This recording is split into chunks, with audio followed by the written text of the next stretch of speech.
Hello, and welcome to Let's Play Donkey Kong Country with your Let's Player, version 2. 10 years. 10 years ago today, all of this began.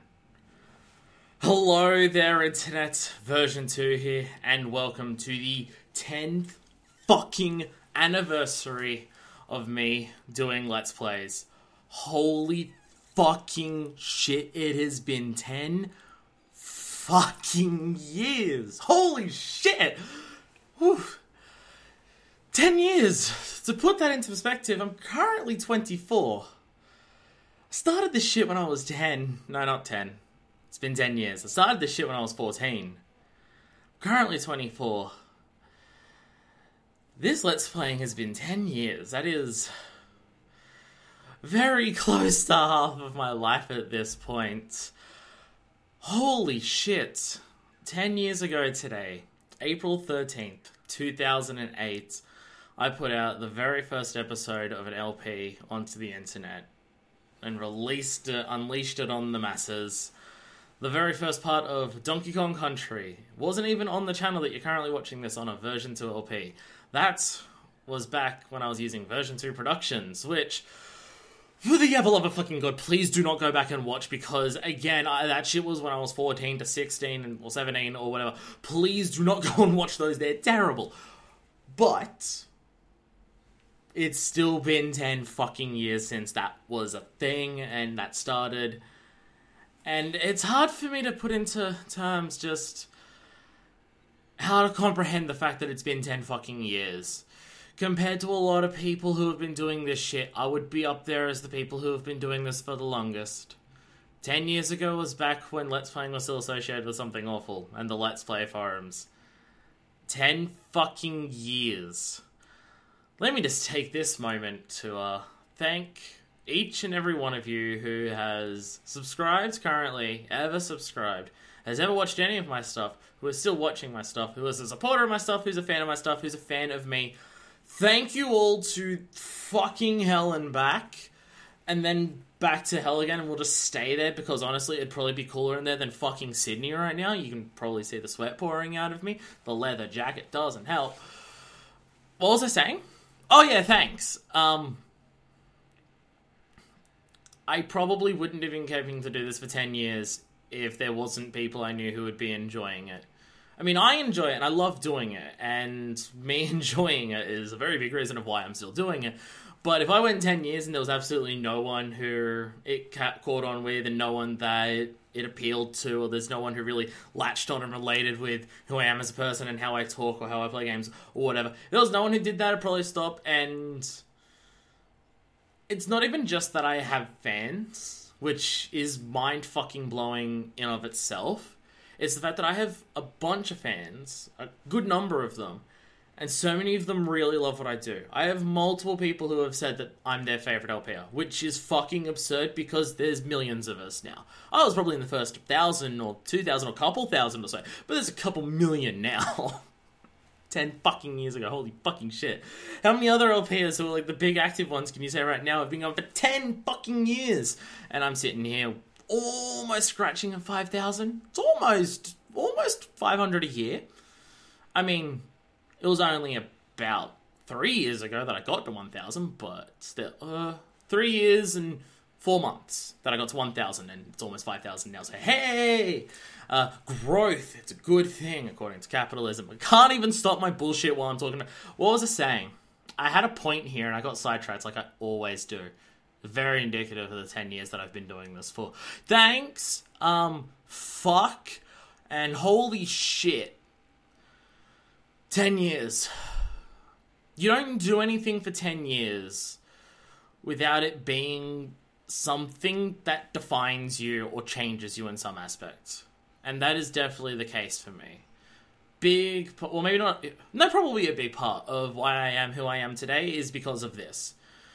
Talking so much and talking to myself, but kind of talking to fans as well, and then all the communication with that and everything like that, and all the things that I've discovered and thought about, and just it gives you a lot of chance for self-reflection in terms of how you think about things when you're saying all of your thoughts out loud all of the time forever, and it gets you better at talking. Not that you'd know that from watching any of my fucking videos.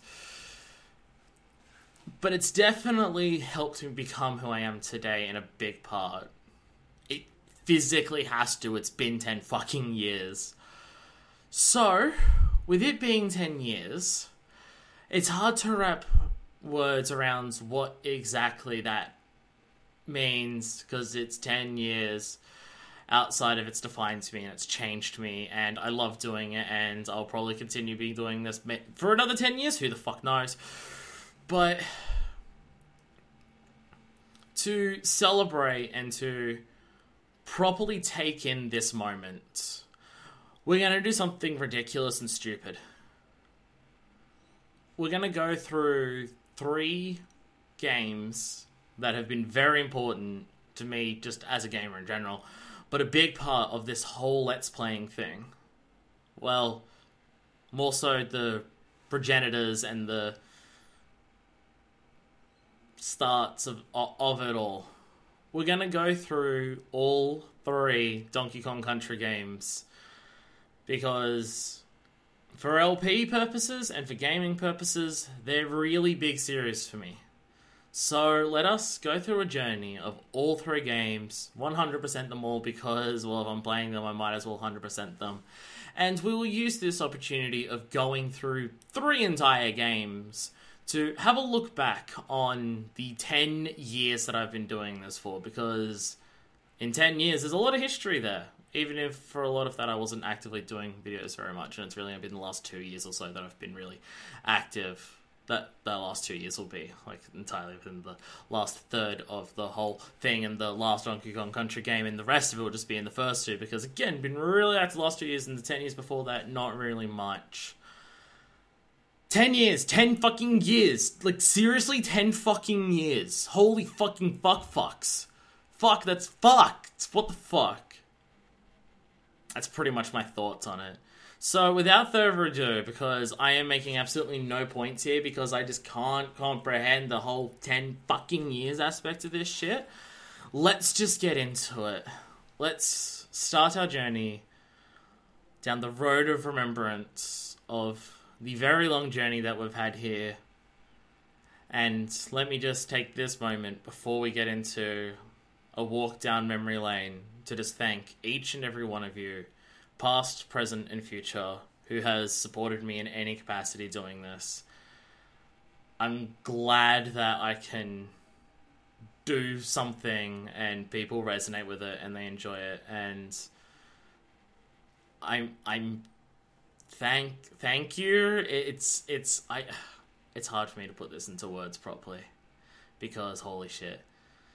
So, let us begin where it all began, and I mean that in where my first game was, where my first LP was on the first channel, where my first LP was on this channel, and the beginning of our journey through memory lane.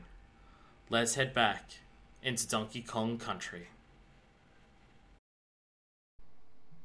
And so we begin with where it all began. And in this case, that means multiple things. It is the beginning of Donkey Kong Country with our awesome gramophone music here. This was the beginning of my Let's Playing life. On my first channel of Version2 Productions, I started with this game for an LP, and on this channel, my proper good one of Version2 LP, I also started with Donkey Kong Country. And according to the folks, I don't remember because I barely remember anything at all, this is also the first game I ever played. Let's just go ahead and erase this one because we're not going to be using that. It came out in 1994, aka the year I was born, where my parents had a Super Nintendo and didn't play it like the year I was born or anything. But when they introduced it to me, according to them, which I just have to take their word for it, it was the first one I played. There was also Super Mario Kart and other stuff, but the first one I played. So to say that this game is, the game really just wants me to shut up and start, doesn't it? So to say that this game is important for me in regards to all of this in a lot of ways is an understatement. It's the beginning of all things. And let us begin the beginning here in Donkey Kong Country on Donkey Kong Isle. Oh man, I'm gonna butcher this game. I've played the shit out of this game a lot of times over. It's been a hot minute since I played it. I haven't even played it since getting the mini Super Nintendo, which I'm playing this on. So, yeah, watch me, like, try and get 100% in this game and just fuck up all of it because I won't remember where it all is. And we're back in our house. We got Candy Kong pictures. We got bananas. We got a little fish swimming in the painting somehow. All these years later, I still don't understand. Also don't understand how you can walk out the door and you're not walking through the door. Anyway, let's just go check in out in our cave and... No! The Kong's banana hoard has been stolen. Damn, time to get it back. Hey, it's Donkey Kong Country, everyone. Look! It's Donkey Kong Country! Oh, man. I mean, you can already look. I mean, if you wanted to, you could just look right onto this channel and say that, oh, the balloon floated away. And you could, I mean, you could, if you wanted to look, you could say the LP that I already did of this game, and then the other LP of this game that I also already did, because I've done it twice on 2 different channels. But it was the first thing on the first channel, so literally the first LP I ever did. So that one probably sucks. And then it was the first LP that I did on this channel, which was back when I was 18. So that one probably also sucks. So let's watch this instead, where it will probably still suck. Saying that I had a bad period of LPing where it wasn't great would be implying that it's not still shit. Let's just, okay, you know what? In this game, we don't even need to complete the bonuses, so fuck it. Let's not even care. We gotta get through all 3 of these goddamn games, and I'm doing each individual game in its own full sitting at once, so let's just, how about we just go? In Donkey Kong Country 2, we've gotta actually worry about getting all the, actually completing the bonuses. In this we don't have to give a shit. Hey, I did get them all there. The little exclamation point will tell us. I mean, I'm assuming you know how Donkey Kong Country works. And if not, hey, welcome to the introduction for you to Donkey Kong Country. I'm gonna butcher it. Is there anything secret up in this one at the start here? I know it's not a bonus, but... This game, out of the 3, probably has the most well-hidden bonuses, and by that I mean they get to bullshit sometimes. Hey, little things there. Oh, man. Music's back, and there's thunder everywhere. Second level, immediately scare the shit out of all the young little kids with the thunder. Just straight away. And just plonk your head. If he plays Diddy, you gotta hit him on the head twice to kill him there. And oh no, I felt bonus! I'm trying to remember everything here. I'm trying. I mean, I know I'm gonna fuck him up at some point, but... So I can get it, but we got the end.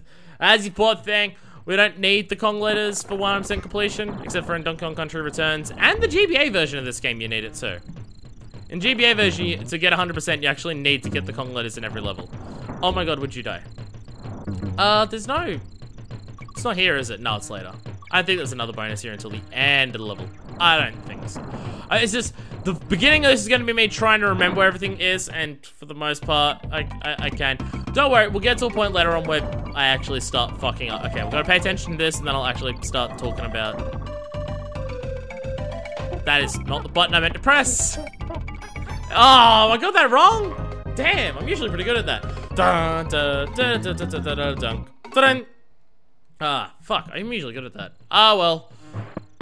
Plonk your head. Yeah, and with that, another level down. Oh, plonk your head so much. Can I get up to there without ending the level? This is always the difficult part. There we go. Might as well get the 3 lives while we can. Anyway, yeah. So, yeah, we're just gonna be casually just going through this. I'm gonna be kind of rushing it just because I don't want this video to take forever, so we're not even gonna talk to you. I've LP'd these games before, except for Donkey Kong Country 3. I LP'd it on the original channel, but I haven't LP'd it on this one. I meant to, and then I never got around to it for whatever reason. Oh, fuck me. So, yeah, I'm gonna have a wild guess. The people who are watching this probably didn't even know I had a channel before this. Some people may have. I've mentioned it on the off chance. I mentioned it in my 1000th video. I've mentioned it here and there, but for the most part, I haven't really talked about it because it's shit. Is that a bonus back there? I forget. No, this one isn't. I must be thinking somewhere later. See, I did have a channel before this, which going back 10 years. Started when I was fucking 14, so please, for the love of God, do not watch anything on there. Because I was probably awkward. I mean, I know I was awkward as shit and everything. This is starting out. It's starting out LPing, and it's a fucking just... And this was 10 years ago, which... So I'm gonna say that a lot during this, because it's still weird to me. It's never not gonna be weird that it's just like, holy shit, I've been doing this shit for 10 fucking years. I haven't been, like, super active for all those 10 years, so if you're talking about, like, how long I've been active, it's probably a lot less, but that's not important here. You don't celebrate, but, well, I guess you're alive for the whole time between your birthdays. It's not like it's not like, oh, well, I didn't, whatever. But you don't count days off or holidays towards, like, how long you've been working at a company for or anything, so I guess that's fair. What was I talking about? Right. So starting LPing and just what that was like on that first channel. So this was back in 2008. Let's Playing had not been a thing for long at this point. Like, the first commentated one that Slowbeef did, I want to say that was in 2007. It may have been 2006, but I want to say it was 2007. But, like, 2008 was back when there was, like, an official group of people who would just be like, we're Let's Playing, sign up with us, like, we'll let you do Let's Plays, and, like, you can talk on the forums about it and everything. This was back when Let's Playing was connected to Something Awful forums. Like, this is, like... this was during that day, and there was on like a proper Let's Play forum website, and the people on there would just be like, hey, let us know what LP you want to do, and just like, register with us, and like, we'll let you do it and everything, you know, before everyone decided doing it on YouTube, and that whole system just kind of died instantly. Oh, don't want to get hit by that. Oh, and I immediately get hit by it. Oh, when's the first death of the LP gonna be? Probably going up soon, because water levels. Although we'll get Ongan. So this was so long ago that we're talking, and just, oh boy. There was, like, I don't know how many Let's Players were around when I started. Oh, wow. I probably was meant to go faster. Oh, well, I don't know how many Let's Players were around when I started, in terms of how many people had put our commentated playthroughs of video games up on the internet / YouTube. When I started, it's hard to say, but it wouldn't have been many. Like, it's really hard to judge. There wasn't a shitload of users on that forum. There would have been people who would have done it without, like, officially registering on the forum to be allowed to do it. Because it was kind of gatekeepy then. It's gatekeepy, but also just, I think people wanted to be organized. But, like, a couple hundred maybe. I don't know if it even would have reached 1,000. And now we're at the point where every single fucking person ever does Let's Playing. And I have some people, not on YouTube, because people who are looking for Let's Play videos on YouTube don't say it. But I had some people call me out in real life as just being like, you say you don't want to be a person who follows trends, and yet you're a fucking Let's Player. One of the most, like, prominent things ever. I'm just like, yeah, but I probably, like, it's hard to say, because of it, judging how many of those people, like, back then have continued doing it and everything. But wild guess here. I'm gonna guess a lot of the people who are Let's Playing on YouTube at the moment, I would say I'd say 98% of them I've probably been doing for longer than. And I'm probably lowballing it when I say that, without any exaggeration. So, oh shit, did I fuck that up? No, I didn't fuck that up. I'm trying to think, was like, wait, it was the bonus. So, like, and again, like, I haven't been active that entire time. The first channel that I had, there was massive breaks because, hey, I was 14, I was still in high school. It was hard for me to record because there was only one, like, freaking TV in the house, so it was hard for me to actually even get time to record and shit like that. So it wasn't even like I was doing it massive then. And then the break between the first and the second channel was a significant amount of time, so it wasn't even... the gap between channels was still a fairly long period of time, so it's not like I've been active for that. But in terms of when people started, I definitely think I'd be going for longer than at least 98% of YouTubers. Or at least started before 98%. Like, it's a fucking incredibly long time. So, I mean, I'm curious if anyone else has made a 10-year freaking anniversary video. I haven't looked it up, and... to be honest, not bothered to, because lazy is also a big part of what I do here. Because why use that TNT barrel when you can use that one? and just, whee, get a bonus. I'm not gonna remember what these bonuses are. The bonuses in this first game are back when bonuses were a bit more generic in these, where it was just, here's a bonus room to get bonus items and it doesn't really matter, where once you get around to Donkey Kong Country 2 is where they're kind of mattering in terms of complete them, because to complete them you get currency to unlock new levels and everything, so at this point it didn't really matter. What was I saying? So yeah, it's just like, my main thing about the first channel is just probably a lot of garbage on, wait, no, damn it, there's the first death. Damn, I'm rushing, I'm also not concentrating. Let me play through all these 3 super important games for like the channel and everything, because yay, and also let me just talk over all of it entirely forever. Well, I mean, if I'm gonna kill them both, I might as well come back and get the life that I missed from here. So, because it's in the middle, we saw it that time, so let's just go, whee! Yeah! And we get our life back. So, and how many Let's Players were good back then, or at least good by the current standards, it's hard to say. I mean, good by those standards, there definitely would have been people. And back then, Let's Playing had a very different feel to it, to what it does now. Let's Playing back then was usually a fairly knowledgeable thing. It was not, like, Let's Playing back then was usually along the lines of fairly knowledgeable, kind of commentated walkthroughs, just of like, here's how to do everything, with an element of humor slash vlogging style thing to it. I mean, even back then, maybe not like, maybe not Slow Beef's intention when he started. Also, I should probably pay attention to what I'm doing here. Maybe not Slow Beef's intention when he started it, but even the other people that I was watching at the time who were active when I first started, there was still that vlog sense style to it of just, hey, it's like a commentated playthrough, but like there's this person, just like they chat about themselves and everything, and usually fairly knowledgeable things of the games. I mean, there was Let's Plays that I watched back in those like early days of Let's Playing being a thing, where it was just like high editing, just like big explanations and big breakdowns of games, and those are not the norm at all anymore. You still get them, but the norm now is over-top reactions to playing a game for the first time, which, hey, is what people really enjoy for me and why I stick to blind Let's Plays a lot. But fuck, why am I so bad at that one? But I mean, even back on my first channel, I had blind playthroughs. The first 3 video series that I did on that first channel were Donkey Kong Country 1, 2, and 3, which 3 I did co-op with someone I don't even remember at this point. So hopefully they're not watching. I can't imagine so. Because if I can't remember who it is, then they're probably not someone who's still commenting on videos, but or at least not on my videos. But I really should just play as Diddy more.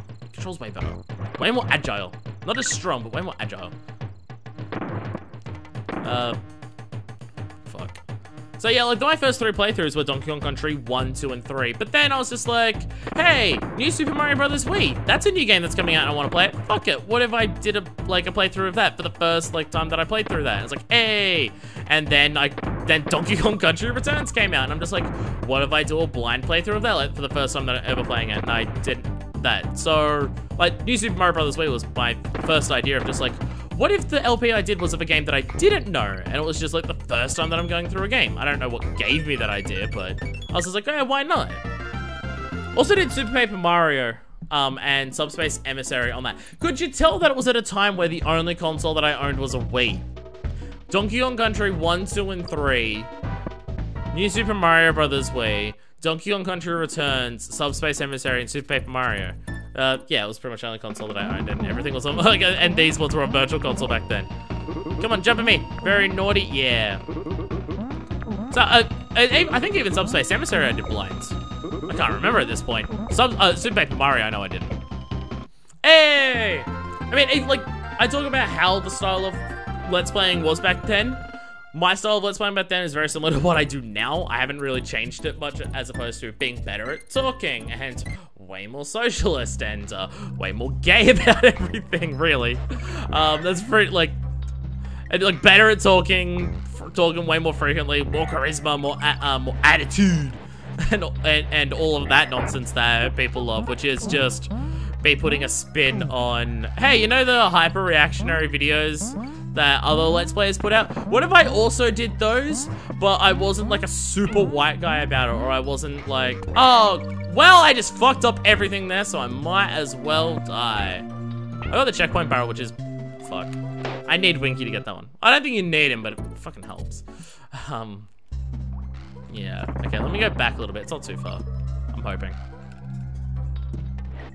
There it is, only right there. Okay. We also need to get Winky and then keep Winky. Okay. Should pay attention to what I'm doing here, but nah. Plonk, plonk. I can't, like, I remember the two Let's Play. Oh, fucking seriously. I didn't even get the bonus.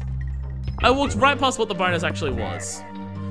I'm not paying attention to anything. Like, I'm trying to half pay attention to the game, and then I'm fucking up the game. And because I'm trying to pay attention to the game, I'm not doing my story about, hey, let's like talk about what my Let's Playing life has been, because 10 years, there's so much to talk about there, and there's really not. But I can extend that out into a video for, like,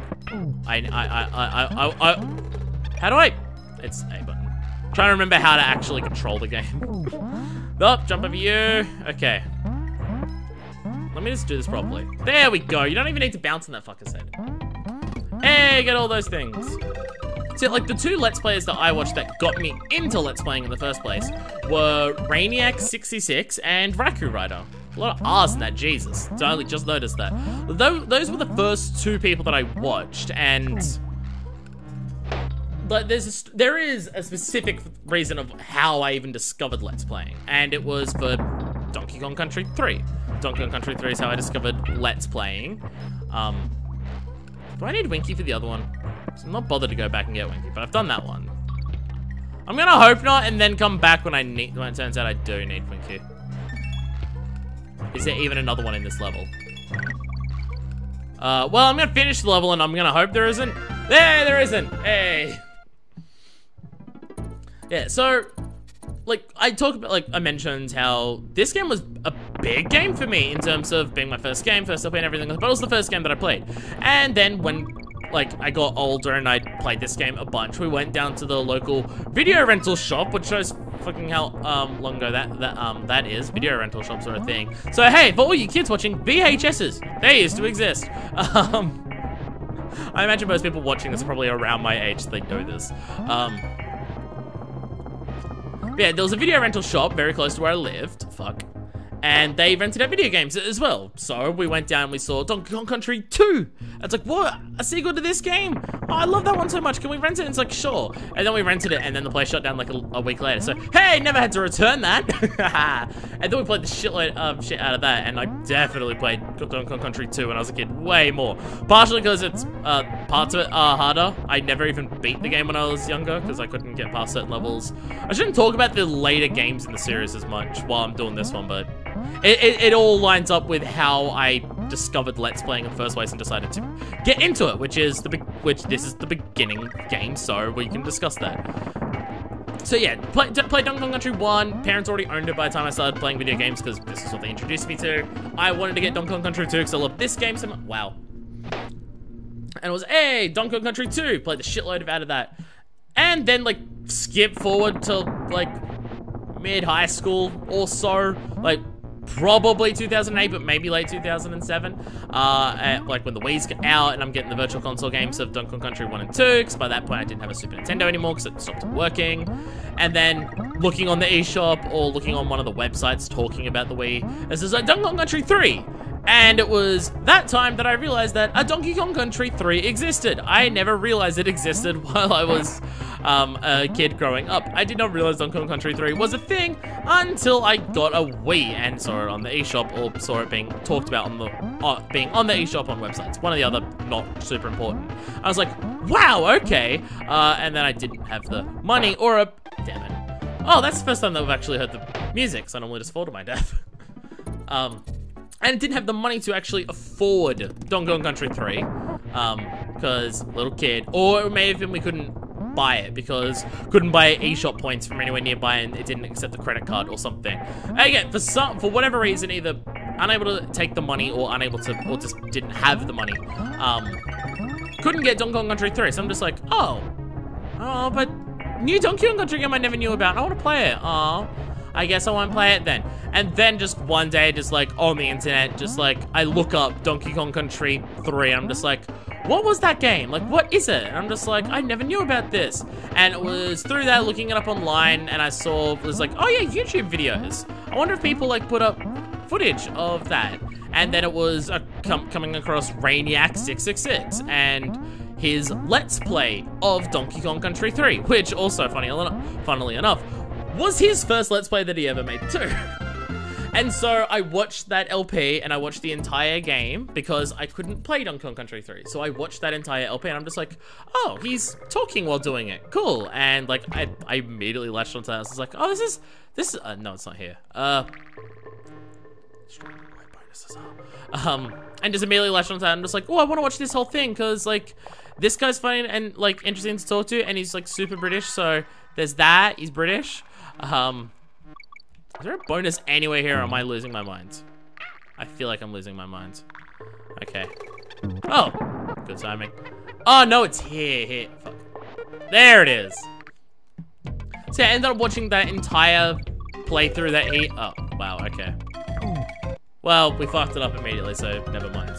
Watched through his entire LP of Donkey Kong Country 3 and was like, oh, that was fun to watch. I really enjoyed watching that. Some stage during or after that, got Donkey Kong Country 3 and played that. And it was after that I finished watching his Donkey Kong Country 3 thing that I'm just like, are there other people who do this, who like talk while playing video games? Because I noticed the term Let's Play in there and I'm just like saw unrelated videos. It's like, what's that? And through that, discovered other people. Raikou Rider was one of the people that I discovered, watched that. And then at some point during this process, and this would be coming into the beginning of 2018 or around that time, my father, who, God kill his soul. Wow. He's super religious too, so that would hurt even more. Winky! Hey. I don't know if this counts as a bonus from getting in here, or if you just need it to get a bonus later. I forget. Well, important thing is that I got it. And yeah, father got a DVD recorder to record TV shows and put them onto DVDs. So hey! And then it was just like, hey, that could, wait, we've got the, game consoles plugged through that, right? And it's like, yeah, it makes it easier to have it plugged through there. Instead of having it plugged through the VCR, it's now plugged through the DVD recorder. Hey, also back in the time when you needed to play video games by plugging them into the VCR. So that also a thing. There's a bonus somewhere here, and I feel like I've missed it. Isn't there? Isn't there rolling a tire? Yeah, here.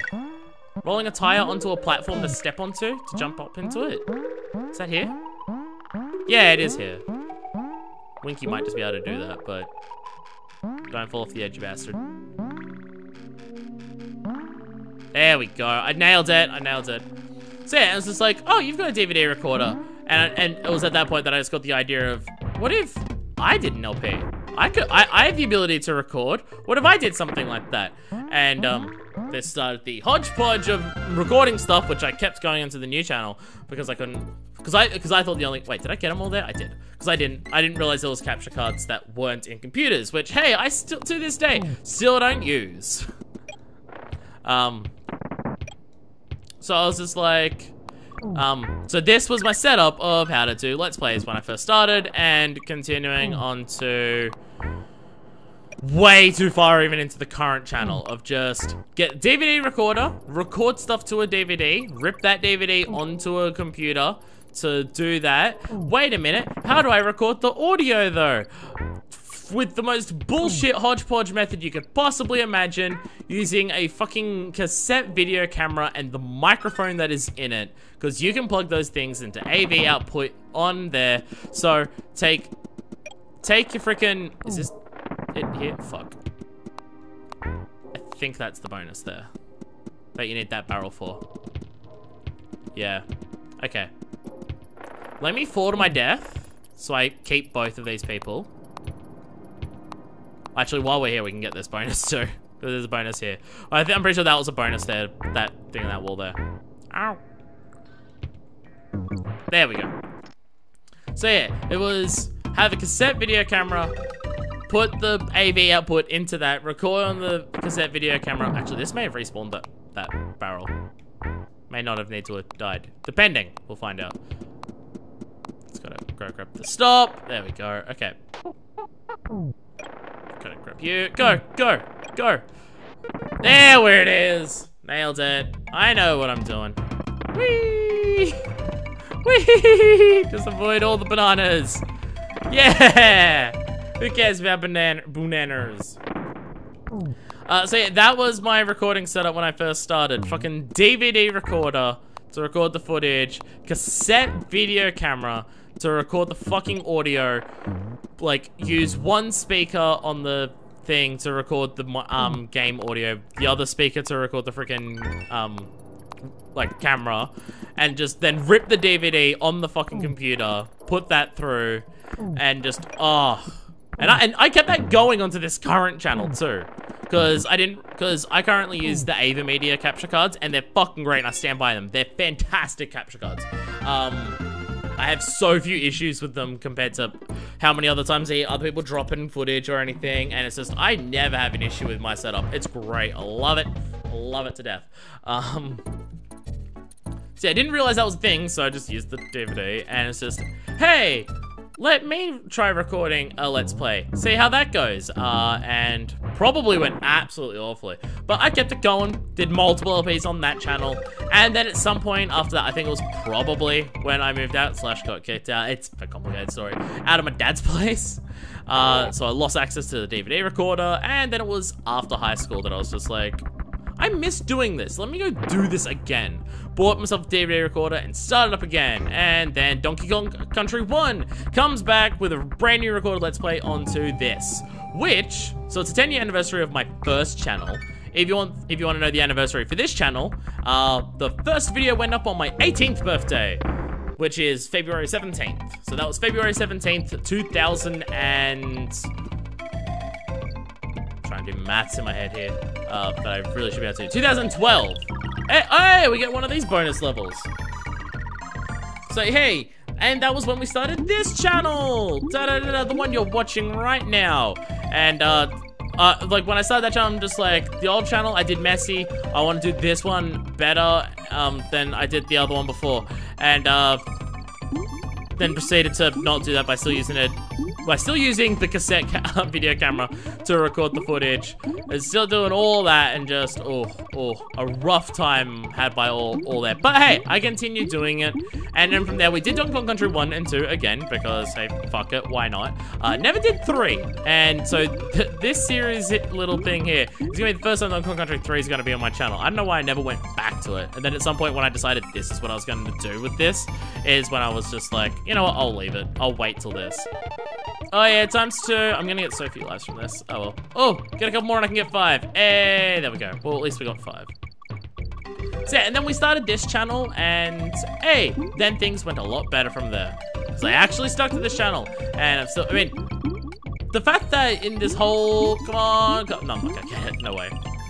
The fact that in this whole time that I've been doing all this, it's been 10 years and I'm still doing it. I've had points where I've stopped and slowed down. I don't think I ever had a point where I gave up and just stopped doing it for a little bit because it was too difficult or too time consuming or anything. I don't think I ever had a point where I was just like, I don't want to do this anymore and I'm gonna stop, and then came back to it. Which is kind of nuts for 10 years. No other creative pursuits I've kept for 10 years. This one? Yeah, I got it right that time. Hey, 2 lives. Da da da da da da da da da. So this is like the whole start of my Let's Playing life is, I mean, it was when I was 14 when Let's Playing was partly a thing. Obviously, it's gonna be rough, but just hey, there's a sense of not nostalgia, but just like, I don't know, the feeling that I have towards like the start of my LPing is just like I started doing an idea that had like an element of creativeness to it. Like it's not like it's like this field of work is nowhere near like the same level of creativity as other people's creative talents, but it's still a level of like wanting to create something to put out there, even if it's just you talking like a fuckwit over video games. It's still a level of creative output. One of the most common scenes happens in this fucking thing right here. Just getting stuck, this Winky getting stuck here forever. And then you're gone forever. Sorry, Winky. I don't even know how much you help in this level, really. Because we don't need you to have any bonuses towards the end here. Ah, damn it. I didn't roll fast enough. Yeah, go get the bananas for me, buddy, and continue climbing up to the end of the level. You're at the end of the level now. Come on, you should count as beating it for me. No? Okay, fine. Hey, did I get them all there? I feel like no, I didn't. No, I did. I mean, hey, I should really be looking at that after every level because I'm gonna get to the end and go, wait, I don't have 100%. Why? What the fuck did I miss? Oh yeah, Necky's nuts. Wow, got hit there immediately. Plonk, hit your head. So yeah, even though wanting to start the second channel more professionally, it didn't start that way. It got there. I mean, we're at this point now, and I've been at this point in terms of just like high quality capture, high quality microphone. I've been at this point for a couple of years, but out of the 10-year cycle, no.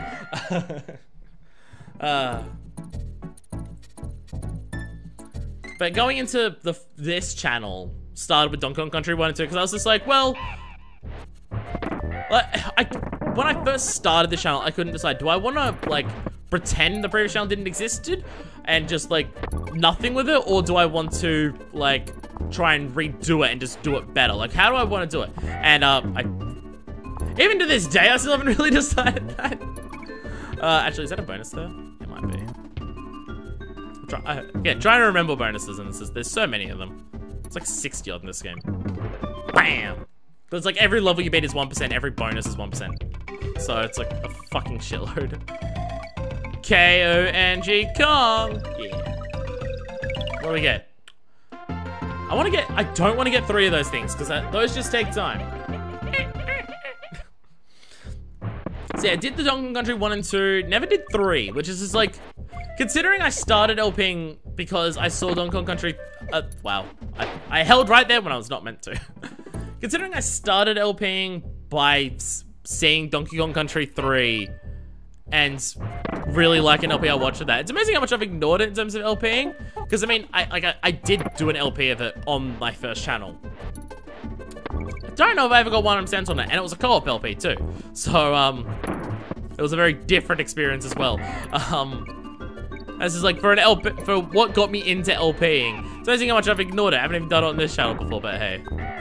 This is, I don't know, just that weird element. But yeah, did Donkey Kong Country 1 and 2, and like, talking about like how those LPs went is, well, hey, I did the secret thing where you can break that by just falling on it instead of needing the barrel from the thing next to it. So hey, I did that.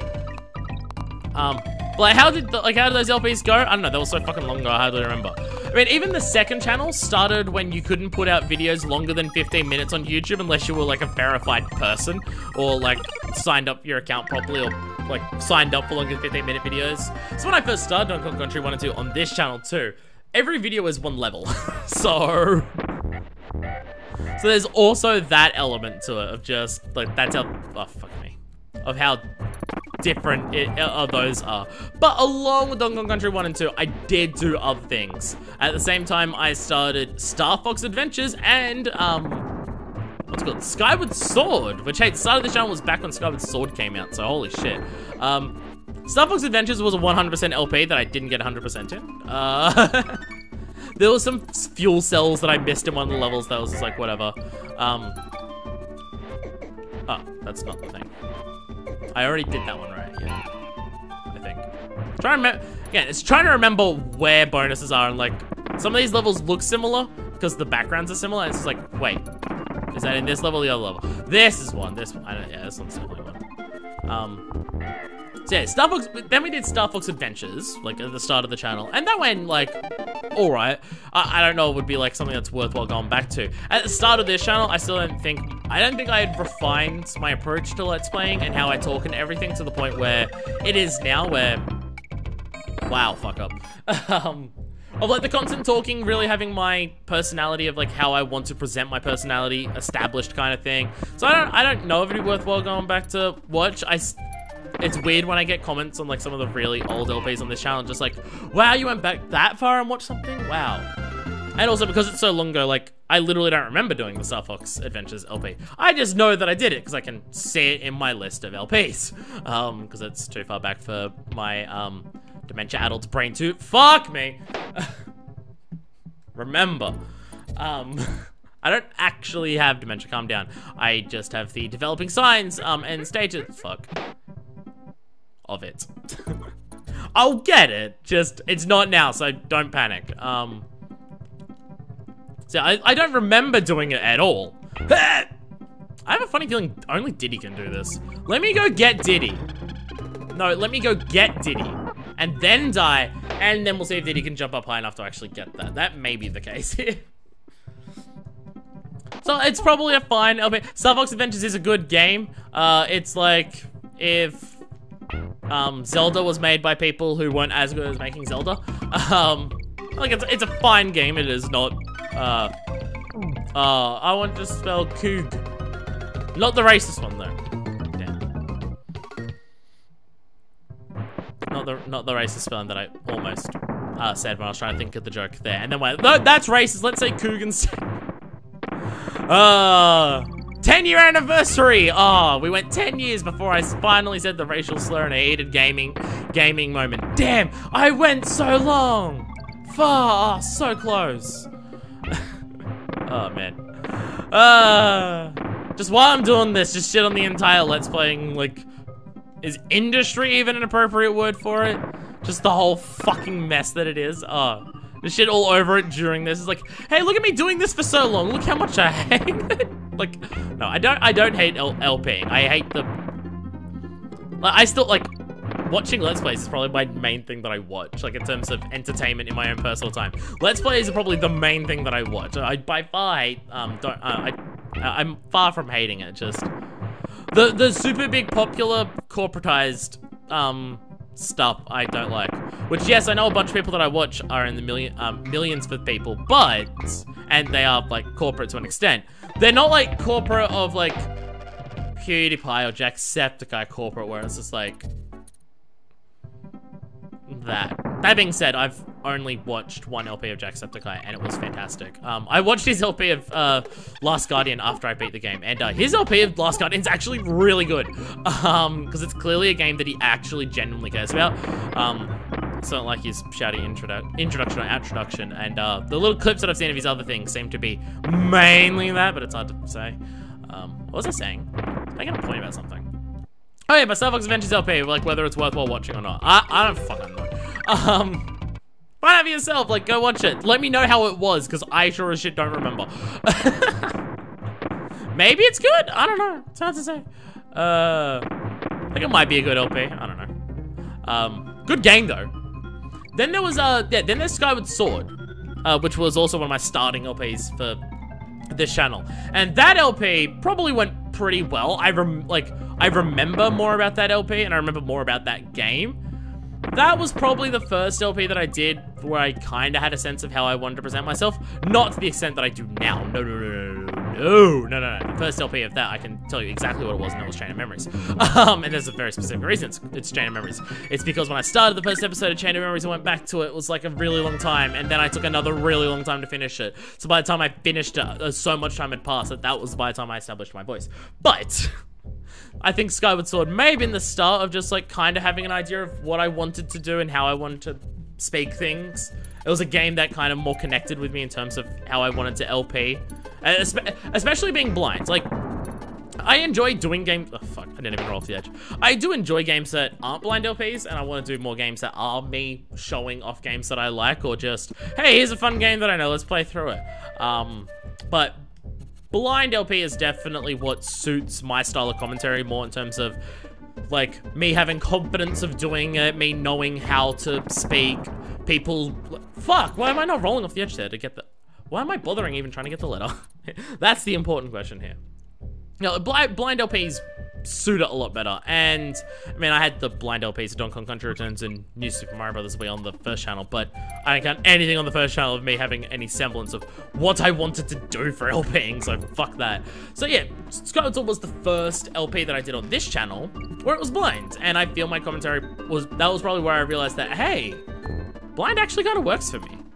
So, it was probably the first, really, is that not it? Well, in that case, I have no fucking idea where the first one is here.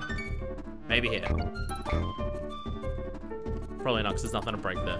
Oh, wait, no, I know where it is. Is it on this one or one of the others? I think it might be one of the others. So yeah, the Skyward Sword LP, from what I remember, probably went pretty well. Again, whether it's worthwhile going back and watching it is really hard to say, because like, even that was 6 years ago.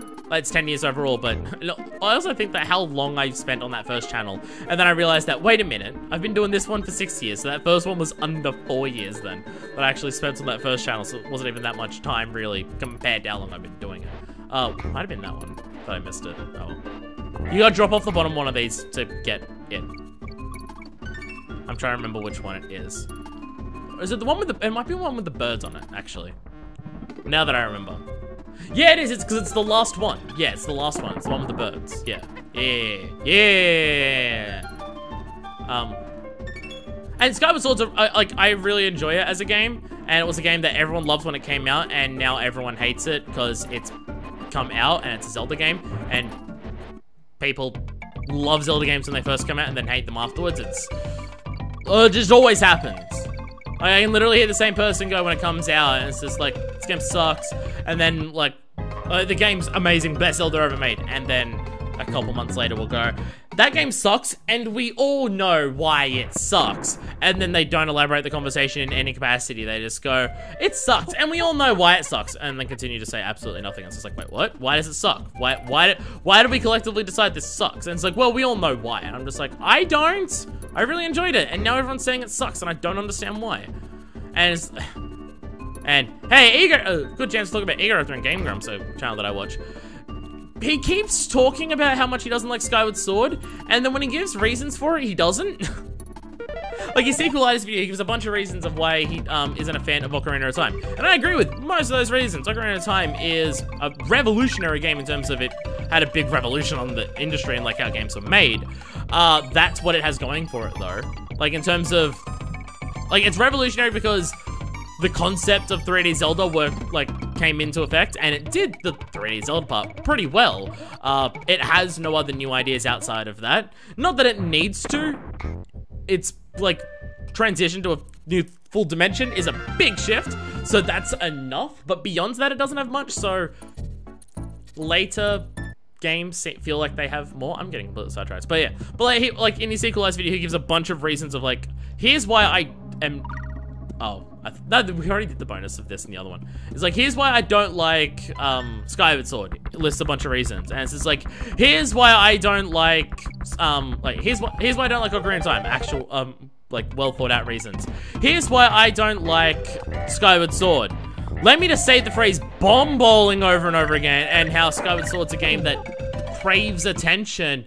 And that'll get my point across. I'm just like, I have no idea what the fuck you're talking about, dude. You gave actual reasons for everything else, and then...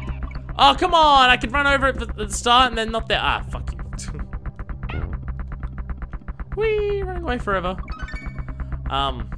See, it's like... Because now people don't like Skyward Sword, and I don't know why. I really enjoyed it, though. And I really enjoyed the LP of it. That one might be worthwhile going back and watching. It's really hard for me to say, because...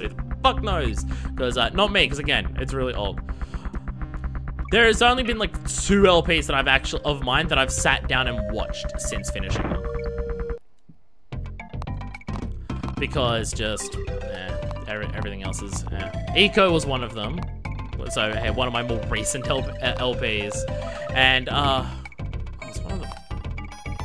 Which other one was it? It was one of the earlier ones. I went back and watched, and I can't remember. Land on the thing. No, land on the thing. There we go. Why did that not count the other times? Weird. What was I saying? I was just talking about the Skyward Sword, just like, hey, it was a... I enjoyed it. I enjoyed LPing it. Is it worthwhile going to watch now as an LP? I don't know, but... Like, again, the whole idea of this is, it's 10 years. This is like... You're gonna improve over those 10 years, especially when the start of that 10 years is at 14 years old. So, like, it might sound weird. It's just like, oh, you're shitting on all of your, like, you're doing a 10-year special and you're just shitting on it, saying that most of it sucked. And I'm just like, I'm not saying it sucked. I'm just saying it sucked. But hey, if anything, this 10-year thing is a celebration of my dedication to it, of just the fact that I've stuck with it for that long, which I've never stuck with anything else but even remotely close to that amount of time. To the people who have stuck by me and watched me for that long, because holy fucking shit, how? But there are people that I know who have come here from my first channel. Like, they watched me on my they watched me on my first channel and have followed me onto this one. That is over 6 years. Game Wizard 2008 and Game Marked. What the hell? I think it's just people who have game in their name have watched me for that long. Now that I think about it, I think it's those two. There might be others, but those are two who stand out at the top of my head. So, you two crazy friggin' idiots. How the hell have you been watching me for over 6 years? And it's probably longer than that, because I have a funny feeling you didn't start watching my first channel the moment I started this one. Wild guess. So what the hell? How did you can let everyone else know how you haven't gone completely and utterly fucking insane watching my bullshit for that long? You can also let me know how not to go insane by doing it for that long, because you think it's bad, like, watching my videos and, like, the rantiness and the arseholiness that I have in my videos? Imagine having to live with it and do it. Oh, fuck. I thought you'd just keep rolling, but no, you stopped right there. Like, you think it's irritating watching the videos that you watch, and it's just like, imagine if you had to watch every single one of the videos. Because I do, because I'm making them while I'm doing it. Anyway, Skyward Sword LP might be worth watching. It's also gonna look like shit, because I was still recording with the DVD recorder back then, and because of the way I had to record it, I had to use a splitter, so it has, like, horrific scan lines across the entire thing, which get better and worse as the LP goes on. So it also just looks like garbage. And was still recorded using the cassette camera microphone. So hey, you know what? Maybe it isn't worth going back and watching. It would have been after my voice finished breaking, so it wouldn't be like the first channel. That being said, I'm Australian and my accent is, god damn it, I am just fucking up this entire. It's those bouncing on those last three. I'm struggling to do that fast enough. That's the issue that I'm having here. Because they're coming from above and they're bouncing. I'm struggling to jump onto them properly. That's the issue that I'm having here. Yeah. Because I'm Spine Cat, the breaking of the voice probably doesn't matter too much because it's so goddamn high-pitched anyway. So that was that. What did I do after Skyward Sword? I mean, I've got my list of paper right next to me of every LP that I've done, that I specifically wrote for this video. But I'm running away from these giant things here, so I will get away from these and concentrate on the game that I'm actually playing for a second, as opposed to ranting about nothingness. But hey, ranting about nothingness is probably the best way to celebrate me doing this shit for 10 years, because that's just all of my LPs put together. Okay. God damn it. There we go. I settled down for a second. What was after that? Oh! Kingdom Hearts 1. Did I start it that early? No. I think I wrote that in the wrong order. Anyway, around that time would have been Batman Arkham Asylum, Batman Arkham City, and... Oh, is this... Wait. Fuck, this is the level I'm thinking of. Oh, God. Prepare for this level forever. Fuck. Okay, shit. I didn't realize it was this level right now. Okay. How far do we have to go for this? Fuck. This level has 5 bonuses. And they're in weird fucking spots and require a lot of backtracking and, I've already passed one, but I need to go further to even get it. I'm trying to remember where the other one even is. I know where one of them is, and I know where the other 3 are, because they're all next to each other. Pardon me. Burps everywhere. Might be down there. Okay. Espresso, fly back here. Oh, by those things, name's Espresso. So yeah, so after the Skyward Swords, moving on to, again, I'm not sure if Kingdom Hearts or Batman Arkham Asylum started first. I want to say Kingdom Hearts started. PlayStation 2 broke that I was recording it on. HD collection, HD PS3 version of Kingdom Hearts 1 was announced. Damn it, you can write those things. So I waited till that. So in the meantime, I did Batman Arkham Asylum. So, in terms of, and I'm fairly certain by then I had the proper capture card. I'm pretty sure I didn't use the DVD recorder for any of that. So I'm pretty sure by that point, I had been properly sorted. And it's just like, now I'm doing this proper. We're also still in the period of just me taking massive long breaks. Because school, oh, actually no, not at that point school, because I'd finished school by then. I'd finished school before I started this channel. I think just work and shit like that, and drinking and partying. Well, not necessarily, not partying, the fuck. Come back here, Espresso! Fuck. As I said, stick around, because we're gonna be in this level for a long fucking time. I still wanna ride this thing. I need to not get hit by the bee while I'm doing this. I haven't even gotten to the first bonus yet. Maybe this bit should be a level I pay attention to. Hey, look! And like, it's timed so they jump over you. Hey! Oh, I forgot it goes up this much further. Hey, it goes up to there. Oh, fucking damn it. So yeah, Kingdom Hearts 1, Arkham Asylum, and Arkham City. Like, I talked about how I was establishing my voice, and Skyward Sword was probably the start of that, because it was the first blind LP, and all of those things I just mentioned, they were all blind LPs. So I think Kingdom Hearts 1, Arkham Asylum, and Arkham City is where... I think before then it was just like me doing whatever, not really thinking about it. Skyward Sword is where I started thinking about it, going, hey, this actually works for me. And like deciding to commentate in that way. And then I want to say it was Arkham Asylum, Kingdom Hearts 1, and Arkham City. That is where I defined how I wanted to do this shit. I'm just gonna hit this because this is all long bonus and we've got time. It's just, it goes through all the names and you get the tokens for it. Which means, hey, if you get 3 tokens of one of them during this, you don't get the tokens for the others. Because of the order it goes in. I love Aisha. I do not remember what the next bonus is. Is it here? Is it down here? I'm trying to remember now. Man, I know there's bonuses down here. I can't remember if this one is here. Fuck. Fuck. I don't think it is. There is bonuses here. So we might as well get them while we're here. But I don't remember where the other... There's 2 that you need to get with Express, and I don't remember where they are. Oh, no, it is, because it's up there. That is the Espresso one. There's one up there for Espresso. So I've already fucked that one up. Shit. Plonk. G. Kug. Okay. And then we come back here. We grab this again, because there's another bonus in another hidden spot down here. Because, fuck, there's just... And hey, this one's got 2 breakable spots. Yeah. We got those. Yeah, I definitely think it was, and again, like, fuck. You know, I'm gonna go ahead and put this down. I'm gonna kill this fucker before I grab a barrel, because I'll probably get hit by him. There we go. So we need this barrel again for another bonus. There's there's 5 in here, and they're all condensed together. Bonk! Another bonus. That's also the end of the level right there. Oh, hey! I get Espresso back! Oh my god. This might be perfect, because it might mean I can use Espresso for the, get the other bonus that I just missed. Hell yeah, awesome! How far back can I? Oh.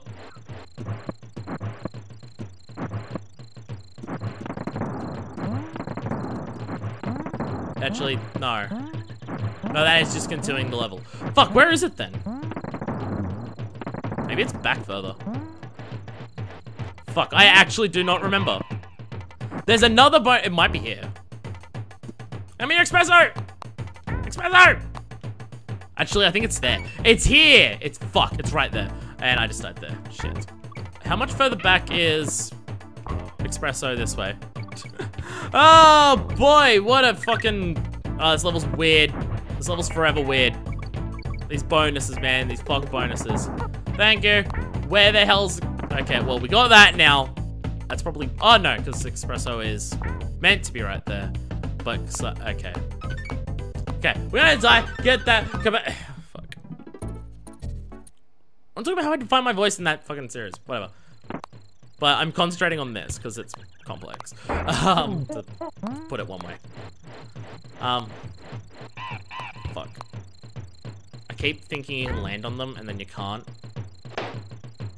Damn it. Espresso's a weak piece of shit, is my point here. Yeah, because, yeah, Arkham City, Arkham Asylum, and Kingdom Hearts 1, all being blind LPs again, and the first real videos that I did that got any, like, level of viewership, and Kingdom Hearts is how I got popular, to any extent. I mean, I'm not massively popular now, but it was Kingdom Hearts... Fucking Christ. But it was Kingdom Hearts 1 that did it, which is now funny because Danganronpa is by far my most popular series. Like, it outdoes Kingdom Hearts by a fair bit, but Kingdom Hearts is where I started. And the Arkham games did alright too. They didn't do anywhere near as well as Kingdom Hearts did because they're not fucking Kingdom Hearts, but they did alright. They did well enough that, like, the viewership was still there when I did Arkham Knight many years later. So yeah, being the series where like they were the first things where like, hey, there's actually like a decent like number of people here watching these videos, and they're more blind things, and like I'm recording with a proper microphone and a fucking goddammit, after all that, I run off the edge. So it was where like everything first started being just like, hey, this feels like I'm doing this properly for the first time ever. So I started thinking about it more, and it was during those where it's just like, this is how I want to like be and come across, this is how I want my personality to come across, and it was during those that was established. And Kingdom Hearts 1 being the game that it was, like being the experience that, like being a game that I overwhelmingly didn't enjoy and had a lot of criticisms about it, but then parts of it that I really enjoyed. It was the word that gets used a lot, which sounds douchey when I say it, but a lot of other people have said it, so I can use it.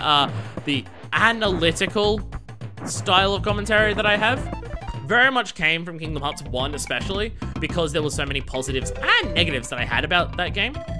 Especially negatives, because, oh boy, Kingdom Hearts 1 is not a good game. I don't hate the game, but boy, I don't like it. It has so many issues, and like, if you like it, sure, you can like whatever the fuck you like, unless it's Persona 4.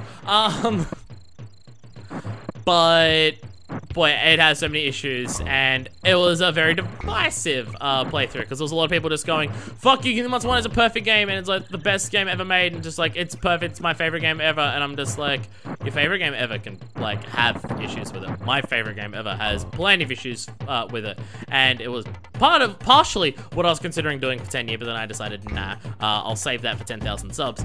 But my favorite game ever, Wonderful 101, has a shitload of issues. When I get around to the inevitable LP of that game, boy, you're gonna hear me complain about certain aspects of that game. But then there was also the bunch of people who are just like, I love this game and I really enjoy it. I can get why you don't though, and yeah, it has its issues, but I'm able to look past those. And I'm just like, yeah, I personally can't, because there's not enough other aspects of the game that I was enjoying for me to look past those to go, overall I enjoyed it, because like there wasn't enough there. But for other people there was, and it's totally fine.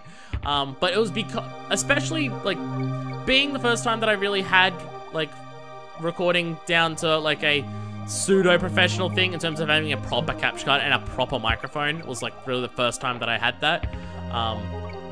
And having an actual response to it, and it being a game that I had such like drastic thoughts on it in both ways, that was really where my voice was defined.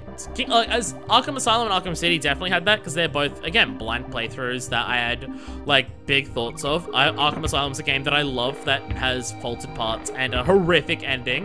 Arkham City is a game that has a really fantastic ending and a lot of good moments throughout it, that just suffers from poor pacing, is the main issue that game suffers from. The pacing just isn't great in that. But those three LPs being what they were, and the games being what they were, and like it being the time that I started finding my like people actually like watching me and actually getting any level of following, and first time was all professionals, like that was where my voice was defined. And since then it's like that was where like I was probably the best way to go about it is, first channel was just nonsense, whatever I did. Like I spoke and I wasn't really thinking about it. Skyward Sword is where I first started thinking about the way that I spoke and wanted to do LPs. So it was kind of like where I started discovering the voice that I use. And then you get around to the Kingdom Hearts 1, Arkham Asylum, and Arkham City, which is where I like decided and defined my voice. I defined my voice and decided on what I wanted it to be during those LPs, because of what was received well, what I enjoyed doing, and what worked with the games that I was doing at the time. Like if I didn't do Kingdom Hearts 1, or if I was doing still like if I didn't switch over to blind LPs mainly at that point, or do games that had like be something that you could have so many wilding thoughts about, then my voice probably would have been different in terms of how I did these videos. But like those series did very much define how I am as an LPer now, and I've essentially been going from there. And it's not that like my voice hasn't really changed, how I present myself hasn't really changed since Kingdom Hearts 1 or the two Arkham games. I've more so refined it since then. That's pretty much the only difference. I haven't changed it, I've just refined it to be polished more, to fit my personality more, also how my personality's been changing as time's gone on, and just thinking more about how I want people to experience it and enjoy it and focusing more on that, and just, I've been refining it since then, but that was where it was cemented how I wanted to do it. Well, I guess you could just be like, I started experimenting with the voice that I wanted in Skyward Sword. I discovered it in those ones. And we went from there. Which, yeah, Kingdom Hearts 1, well, like, in Kingdom Hearts 1 is like an LP where it's just like, I don't enjoy the game, and the LP was kind of frustrating because there was a lot of very frustrating moments in that game, just like trying to beat things, because the game expects you to grind way more than you should in any reasonable game, which I'll stand by that fucking point. Like, if your game isn't paced around, if the person going through and killing everything, if that's not a high enough level for it, then, hey, that's not fun. I stand by that forever. Which I don't think should be that controversial, but it apparently is. Apparently, asking players to, like, replay and just kill the same enemy over and over again, in this, like, same room, to be able to progress through the story is apparently too extreme. I say as I have fallen in love with Monster Hunter World. But, hey, watch Monster Hunter World, I think specifically episode 8 or 9, and or maybe even 7, and get my thoughts about why grinding in that game works. It's partially because, you know, like, grinding in that game to kill a monster once takes 15 minutes, and you'll have to kill it, like, 2 or 3 times to get what you need from it, as opposed to clearing out the same room of enemies that drop a lot of experience 50 times over in the space of 2 hours. So grinding feels so very different, and grinding there has multiple, even if you're grinding once, you play through multiple different moments in that, like, one loop of grinding, where grinding out enemies in the same room over and over again is the exact same thing over and over and over again for, like, however long until acquired level, desired level acquired. So Kingdom Hearts, like, despite being a game that I didn't super enjoy, and an LP that, like, wasn't super great, like, the LP probably isn't fun to watch, because it's me getting frustrated and angry at things a lot, which, hey, some people find entertaining, some people don't, and I can totally understand both viewpoints. I don't enjoy when I get frustrated, but hey, sometimes that happens in things, and I decide to be honest about my emotions in these videos. Honesty has been a defining feature of how I try and do videos, which some people don't want me to do, but hey, the people who talk about how much they enjoy my shtick that I do here, and the people who talk about how they're my favorite, they enjoy the fact that I'm honest, so I'm gonna fucking stick to that a lot. No. Yeah, that worked. That's not how you meant to get to that bonus, but it fucking worked, so I will take it. And, yes, whatever. Whatever, we don't even need to complete the bonuses. I'm also not gonna get the blue life balloon here. I can try! No, I'm not. Doing this on purpose. I'm skipping it. There's a whole barrel sequence there that is very, very fast and very rapid and very difficult, and it gets super difficult towards the end. If you do it in, like, with perfect speed, like, you don't wait for any extra rotations on any of them or anything, you can get 3 lives at the end of it. Or you can fall into one of the many skipping barrels at the bottom and just skip to the end of the whole fucking thing. That's also a thing you can just do if you want. Oh, cool, this level, my memory of this level is gonna be shit. To try and get everything. Okay, I'm just gonna swap you back over. So yeah, it's just like, Kingdom Hearts is like, the LP probably isn't great. The game isn't great. My commentary on it, probably not great. But being where I found my voice and being the start of Kingdom Hearts, the big series of my channel, it's an important LP. Not necessarily important to watch it to understand the mythos of version 2 or anything, but an important LP just for multiple reasons. A defining thing. It's like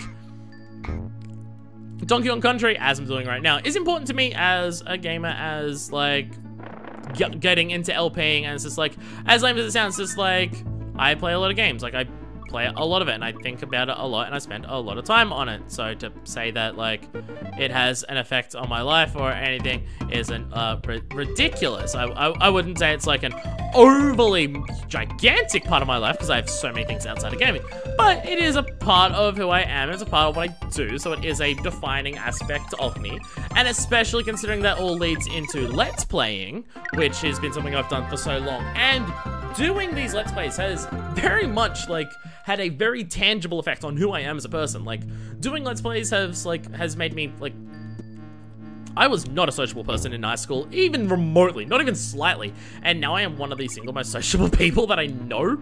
Like, most people know me as, like, a social butterfly. It's just like, I love talking to everyone and everything. It's like, and all of that, and Let's Playing is a part of that. working in retail and enjoying it. It's also a part of that. But I would say Let's Playing is honestly probably a bigger part, because it's me talking, knowing how I like to talk, which is also why when I talk to people, I talk about myself or dominate the conversation too much, and I know I have to cut that out, but I'm just like, I have a hobby where I talk to myself for 3 hours straight, so I'm kind of used to it, so I apologize. So, hey, it's defined myself for the worst in that regard, so yay, thanks, helping. But it's, gotten me, I talk the way that I do, and I talk as much, and not eloquently, but, like, I talk in a way where it's clear that I think about things a lot, and part of that is because of LPing as well. Like, doing LPing in the way that I've done it has, like, defined how I talk and how I think about things to an extent. Like, it's not the only thing, but it's a noticeable chunk, just like with my personality. Like, how my personality is now, noticeable chunk of that is due to Let's Playing. Like, not even just, like, how I talk, but just, like, how I think about things, how I am as a person, like, the more, like, left-wing, social justice warrior, like, socialist, progressive aspects of that, like, Let's Playing is a part of that. Not the only part, but it is without a question a part of that. Being, like, talking to so many different people and doing all of that, and, like, seeing things in games that are against that, and, like, the reaction that I've gotten of how much I hate it, and then seeing the type of people who support the awfulness in those things, and seeing the people who agree with me, and, like, thank me for talking out about those things, and just all of that. Oh, I was meant to jump on there. You. Oh, fuck me and everything about me. I was meant to land on there. Fuck. Die, please. Thank you. Pretty sure there's a bonus up there. I'm pretty sure there is.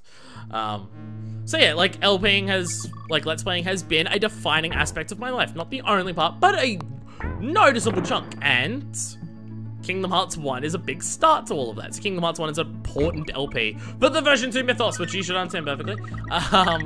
And then Batman, whoa, okay, that looks weird. And then, yeah, the Batman games is like other Batman, and hey, those LPs helped that as well. Nowhere near as important parts as what things like Kingdom Hearts were, but definitely also still a part of it, which, and hey, people enjoy those LPs. The stuff that I rant about in those games as not lacking is probably more frivolous than Kingdom Hearts 1, honestly, but eh. Oh yeah, you can go up all those to get shit, but fuck that. There's no bonus there, so we are not doing it. I love this level, and it looks pretty as shit, and it's like a mechanically a fun level, but oh boy. Oh boy. So this is I was about to say this is the part where the game steps up, but no, the previous level was. And you can skip that part. Also, I think it's the only level in the game that uses this, like, background here. So it's also unique and just like, hey look, no other level has this texture. Oh yeah, there's this one too. Fuck. Do I even have all the other Kong letters? This is so not worth it. I didn't even have all the other Kong letters. There's also this, which I don't understand. Like, there's these ropes here, and just like, I think they're dangling down to parts of the level before to use, but so, and it's just like, yeah, they're important games. And the Asylum games is just like, hey, but those were fun, and I enjoyed it. So, hey, watch those. Watch all my previous shit. No, like, ow. Like, out of all the LPs there I mentioned, it's just like, if you haven't watched those LPs, do I recommend you watch any of them? And I'm just like, I don't know. Kingdom Hearts 1, probably not. Like, I think all my complaints about that game are super valid, and I agree with, oh, wait, did I already miss a bonus? Is that the bonus at the start, or is it just to get this fucker, who we've now got here? Not even remembering. I don't remember anything. Does getting the ×2 double it after that, or does it only double what you currently have? I don't even remember, jeez. So I know where the doubler is here, but I don't remember if the doubler doubles what you already have, or it doubles everything, including what you're about to get. There's also probably this one to get the doubler. Maybe the Arkham games? The Arkham games, well, like, probably good games, and probably has some of my better commentary in terms of analyzing a game. Oh boy, especially the first two games. Probably had the most moments where it's just like, I cannot work out how to progress through a level and I'm being dumb. Arkham Knight has that a lot less because there's less moments where that can happen. And Arkham Origins is just an easier game. So that probably happens nowhere near as much there. Oh, come on, come on. 6 lives by 3. Boom. Hell yeah. But yeah, it's like after Kingdom Hearts 1, Asylum, and City, it was like, I think I know what I'm doing here.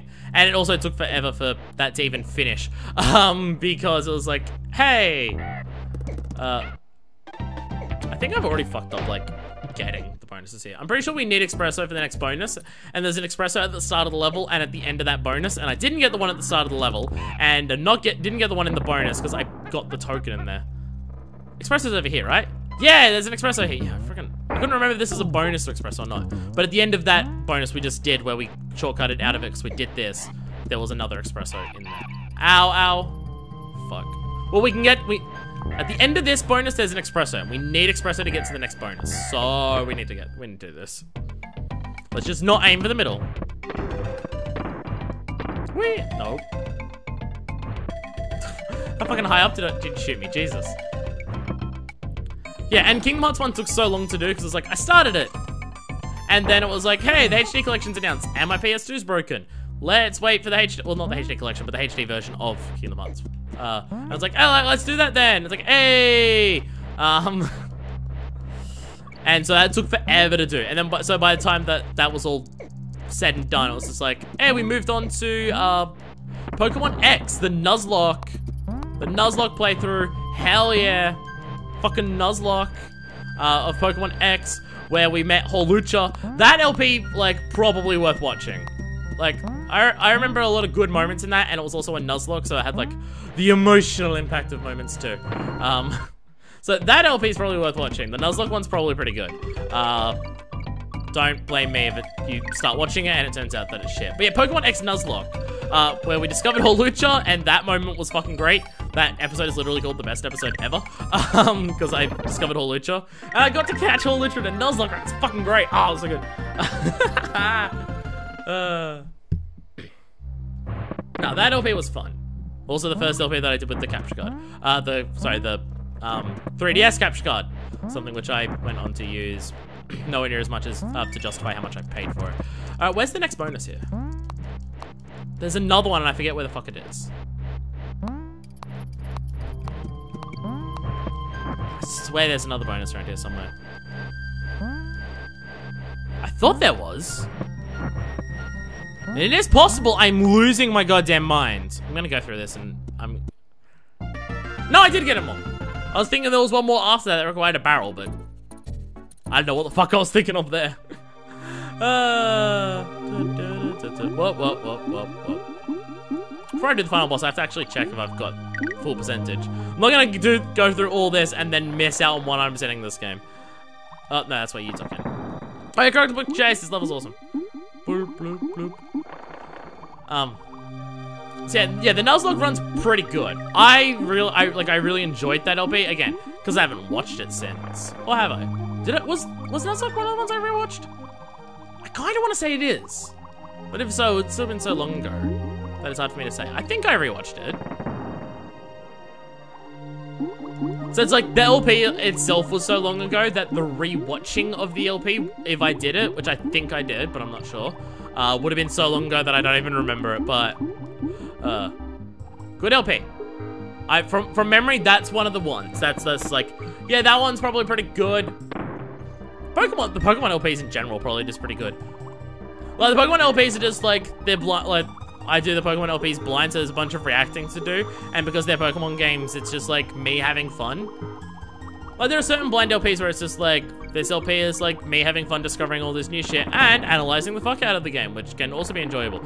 But then there are certain games where it's just like this is me playing it blind and me just having fun with it, because like I can analyze stuff, but there's not like the depth of analysis isn't super high, so it's just me having fun with it. Pokemon X Nuzlocke is definitely one of those. Same with like anything Pokemon I've done so far, which I think is it's only been the two. It's like that. Yes, I'll probably blind LP whatever Switch Pokemon comes out. I will probably do that as well. I've done it for the last 2 generations. I'll probably continue doing it with time going forward. So, hey, enjoy that as well. I was also going to say something else and then I completely forgot what it was. like, I'm just trying to go through like a retrospective, just like all the things that I've done, like all the LPs that I've done throughout here. In case you can't tell, that's the premise of this, is like a run through of my Let's Playing life and all the various shit that I've done with it, and just like I'll look back on all the things and like thoughts on all the different LPs that I've had, which some of them is hard to have like big, massive thoughts on because they were so long ago that I don't remember, or like I'm trying to think of what to say about some of the LPs is tough, because especially this one, because I'm going in chronological order, and I'm like, for this video, I'll almost explicitly be only covering shit that I don't really fucking remember, because it's so long ago. Like X was good. X was good. I don't remember when I finished Kingdom Hearts 1. I may have finished X before I finished Kingdom Hearts 1, despite I'm pretty sure I started Kingdom Hearts 1 before I started Arkham Asylum. I think it went in that order. Hey, Squawks! Yeah. Hi, Squawks, buddy. You become a full-on thing in the next one, but for right now, you hold a torchlight. And then when you come into returns, you end up just carrying a freaking, you're just like, hey, secrets are over here. That's what your role gets designated to. It's unfair. Jump over the whee! This game's great. This is going way smoother than I expected it to, honestly. The games are easier than I remember, I guess. Like, because it's been so long since I actually last played through these. And like they're Donkey Kong Country games. They're damn it. Like, they're simple platformers. They're very easy to just pick up and just like over the course of like a couple days, just like, you know what? I want to play through this whole game again. And just doing it, they're a very easy game to do that with. So I've played through these games countless number of times, but it's been a long time since I've done that, purely because I'm playing more newer games as time goes on, because I've got money to do so. Oh, did I not do a full jump there? Oh, okay, whoops. These jumps are awkward. Did I get a checkpoint barrel? I don't think I did. No, I did, okay, wow. But yeah, it's like been so long since I played this. I'm honestly shocked that it is going as smoothly as it is in terms of just not dying too often, getting bonuses, remembering where the hell they are, just going way smoother than I really expected it. So, shit. These jumps are awkward. Ah! Nailed it. Just playing as big old clunky Kong here. Okay, gotta make this jump properly. Because, hey, bonus right there. Right at the end. They do a lot in there, so it's just like bonuses right at the end. And also in the bonus is the G. And the bouncing on this thing's head a lot. And bam! G! Oh, fuck, I didn't get G. Give me G, come on! Come on! Give me G! Give me G! You probably need Diddy to get G. I don't think I got the other letter, so I don't think it matters, but... Also, these are a cool bonus. I like these ones, where it's because these get faster, it's like, ah, fuck. They're a fun bonus. I bet there's been one level where I haven't gotten the exclamation point and I haven't noticed. I bet that's happened. But before we finish the whole thing, like before I go fight the final boss, I will check to make sure it's 101%. Because, yeah. I'm not gonna get to the end and it turns out I fucked it up there. That would be just upsetting. I'm gonna swap over to you, because we're in one of these levels. So yeah, X was a good playthrough. After that, so like how much I want to cover here, there's not like a massive amount, like cause like this era that I'm talking about here in terms of just like how long these LPs span is probably over half of the time, and when we get Donkey Kong Country 3, I'm going to be talking almost exclusively about the past year and a half, because in the last year and a half, I've done way more LPs than I've ever done before, because now I do it properly. Now I actually try and do this in a professional sense outside of the pay. Professional sense in terms of, like, consistent schedules, like, knowing what I'm doing, actually paying attention to editing and stuff. I've got a new fucking sweet intro now. Not professional in terms of how I do my commentary, though, because I'm still a fucking loud, obnoxious asshole who is incredibly opinionated with bad opinions and shouts at people a lot and gets into fights with commenters a lot. So not professional in that regard, but professional in terms of just the face value production side of it. Not professional in terms of attitude, just production. Where, like, the stuff that I've talked about so far, like, because after X, we moved on to... Fuck. Let me look down here. Oh yeah, Origins. Arkham Origins was after that. That's how long ago I did Origins and I only did freaking Arkham Knight in the last year. Jeez. Wow, okay.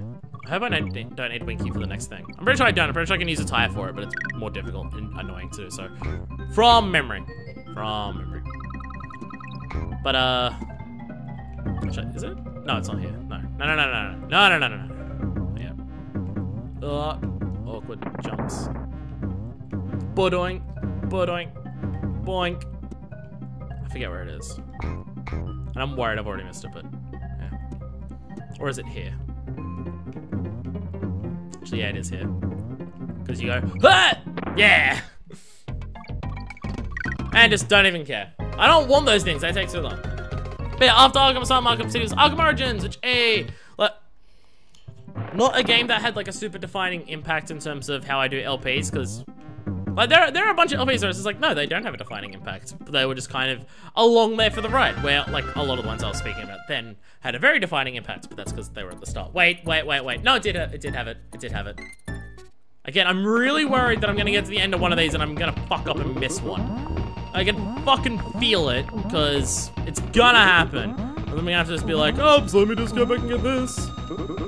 Okay, so 1, 2, 3, 4, okay. 1, 2, 3, 4. Plonk. Oh, only 4. I thought it was 5 for this one. Arkham Origins, fun LP, again. There are moments in Arkham Origins that are really good.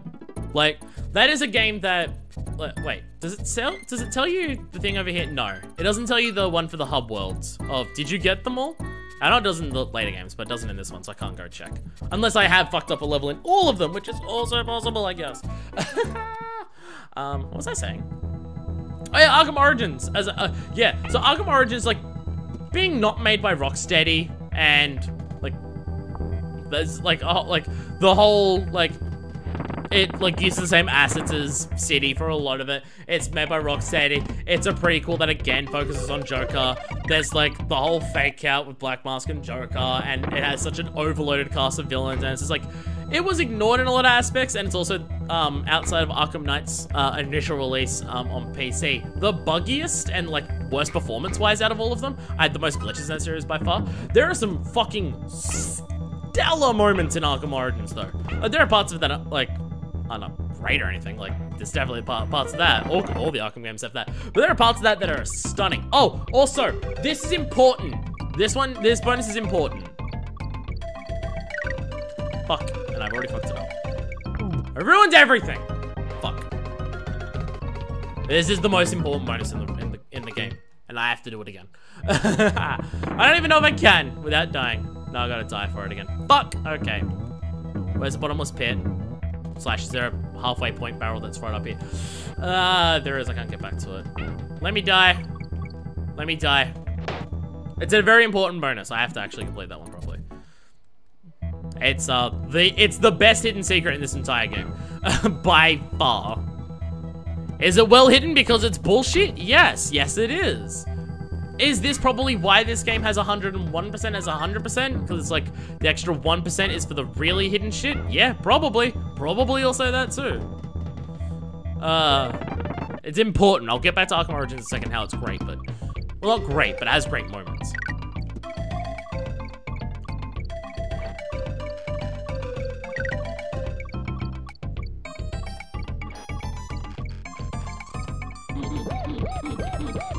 There we go, because you get all banana, you get this. Notice how there's an arrow coming out of there and going in over to the wall there? Bonus in a bonus. What the fuck? No, I don't know how you meant to know that getting a single banana gives you a barrel there. No, I don't know how you meant to know that, but hey. That's a thing. And for this bonus, we spell out Donkey Kong Country and we get a bunch of lives for it. So hey, it's a very special bonus. Again, I think because of how well hidden slash just obscenely hidden this bonus is, this is why this game is 100%, 101%. Because I don't think this is like meant to be a thing that's just like, this is the super secret for like extra 101%. Where the later Donkey Kong Country games use like 101, 102, 103% as the proper final secret ending for the game. Wait, this doesn't have a secret ending for getting 100% either. I think there's some slightly different, like, I think Cranky says a couple slightly different things to you, but yeah, super secret bonus, absurdly hidden bonus, some might say, like me. I don't know how you're meant to know that's there, but people found it, and now, hey, 101% in this game. So yeah, it's like not much I can say. Like, there's not much I can say about Arkham Origins in terms of like how it contributed to the journey of LPing, because it really didn't. And like as it goes on, there's going to be a lot less of those because like by that point I'd like established what I wanted to do and how I wanted to do this. So it becomes more about just like not necessarily going with the motions, but doing these things because this works in terms of creating enjoyable content. So I do it. Also, I refer to it as content. I'm going full on fucking YouTuber. I hate the word content. When I say it, I usually mean it in jest, but that time I didn't, and I hate myself for it. Also don't remember where the next bonus is. Maybe this is the one I was thinking of in that other level. It probably is, now that I think about it. Oh shit, fuck. Okay, there was a lot going on there. I wasn't paying attention. So yeah, moments in Origins that are good. There's the dude that you kill in like 3 hits, and it's like, you just dominate him, like you just hit him 3 times and he's dead. And it's just like, oh, okay. Like, I remember seeing that, it's just like, oh, okay, I guess that's done now, but it's just like, to show how much of a bitch he is. A lot of the side villains that are in that are kind of interesting. I remember having a shitload of trouble with the fight against Deathstroke in that game. Like, I remember really struggling with it. Oh, I didn't realize that was the bonus there. I thought it was later on. Okay, well, good thing I accidentally threw that there. Fuck me. Okay, that would have been the one I missed. Fucking out of all of them. I mean, it's not like a super obvious one, but it's not a super hidden one either. It's not the freaking one over there. Maybe it might be a later level I'm thinking of that has the bonus that I'm thinking of. It's like right at the end of the level, and you throw a barrel backwards right at the end of the level. Not Torchlight Trouble, because I know I already did that one. That had that.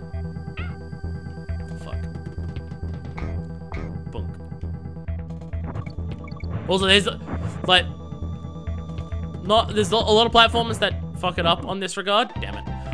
The end levels of this game, this isn't the final world, second final world though, but like the end levels of these games are pretty damn solid overall, and it's pretty good. There's a lot of really good levels towards the end of this game, so hell yeah.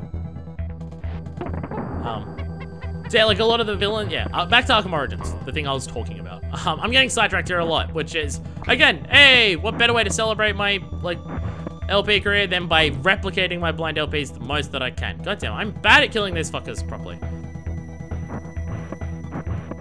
Fuck you. Fuck you. Hey! Okay. I don't know if I need this, but I'm gonna take it with me, because it'll make life a little bit easier. Yeah, fuck you in the face. Just jump over all this. Hey, got that back. Got my bud back. Okay. Do these have the fake out ones yet? No. There's some that get fake out fires, and I thought these ones had it, but no. Is it these ones? When do they get the fake out fires? Fuck, I don't remember. Must be way later. Yeah, the entire Red Hood sequence. Oh my god. Oh my god, the Red Hood sequence. In fuck. These are the fake out ones. Don't they do like double fake out? 1, 2. Yeah, they do double fake. Like, it's not just one fake out. It's fucking so much fake out. Okay. Go. Okay. Fake out. Real. So jump. Nailed it. Oh, right. You gotta jump off this one to get it. Oh, it's only a G. Oh, this is the end of the level, so no, it's not the one I'm thinking of. Yeah, the whole Red Hood sequence in that game is fucking amazing, where you're seeing just, like, Joker's origin story, like, through, like, trippy flashback thing. Oh, that moment's great. That moment's so good. It's good. Is it here? I think it's here. See ya, bitch! Not there! It's not there! There's a secret with one of those where you gotta fall off that as it's going up. I guess it's not there. Actually, maybe the fuel barrel level, because you let it run out of fuel there and then it drops there. Maybe that I'm thinking of. Shit. The end of that game, the Bane boss fight's pretty good. The moment that you have the punch down with Joker in the church though, oh, it's so good. Also, that game is just Batman cross Die Hard. Like, how's that not the best shit ever? Nope, not here either. Okay. Guess who doesn't remember this level well enough to do this? I thought I was gonna be done with this game like in under 2 hours and be like, yeah, it's pretty good, and just not. Nope. It's gonna slow right down to a fucking crawl right at the end because I remember these levels less. There are good moments in all the Arkham games. Like the first one, most sequences involving Joker. Most of the game, not the final boss. Most of the Scarecrow sequences, but not the first one. Killer Croc sequence, first one, fucking great. Anytime Harley Quinn's on screen, awesome. All that shit. Oh. Fuck you. How about that?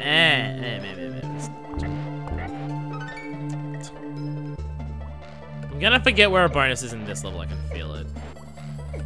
I don't even think that actually like out of the way in this level, but...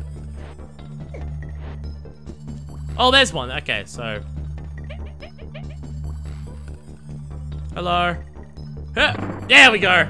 Yeah, I did it. Oh, yeah, this just rides around. Just goes around here. Doesn't fall or anything, just goes around. Well, goes around, goes around. Yeah.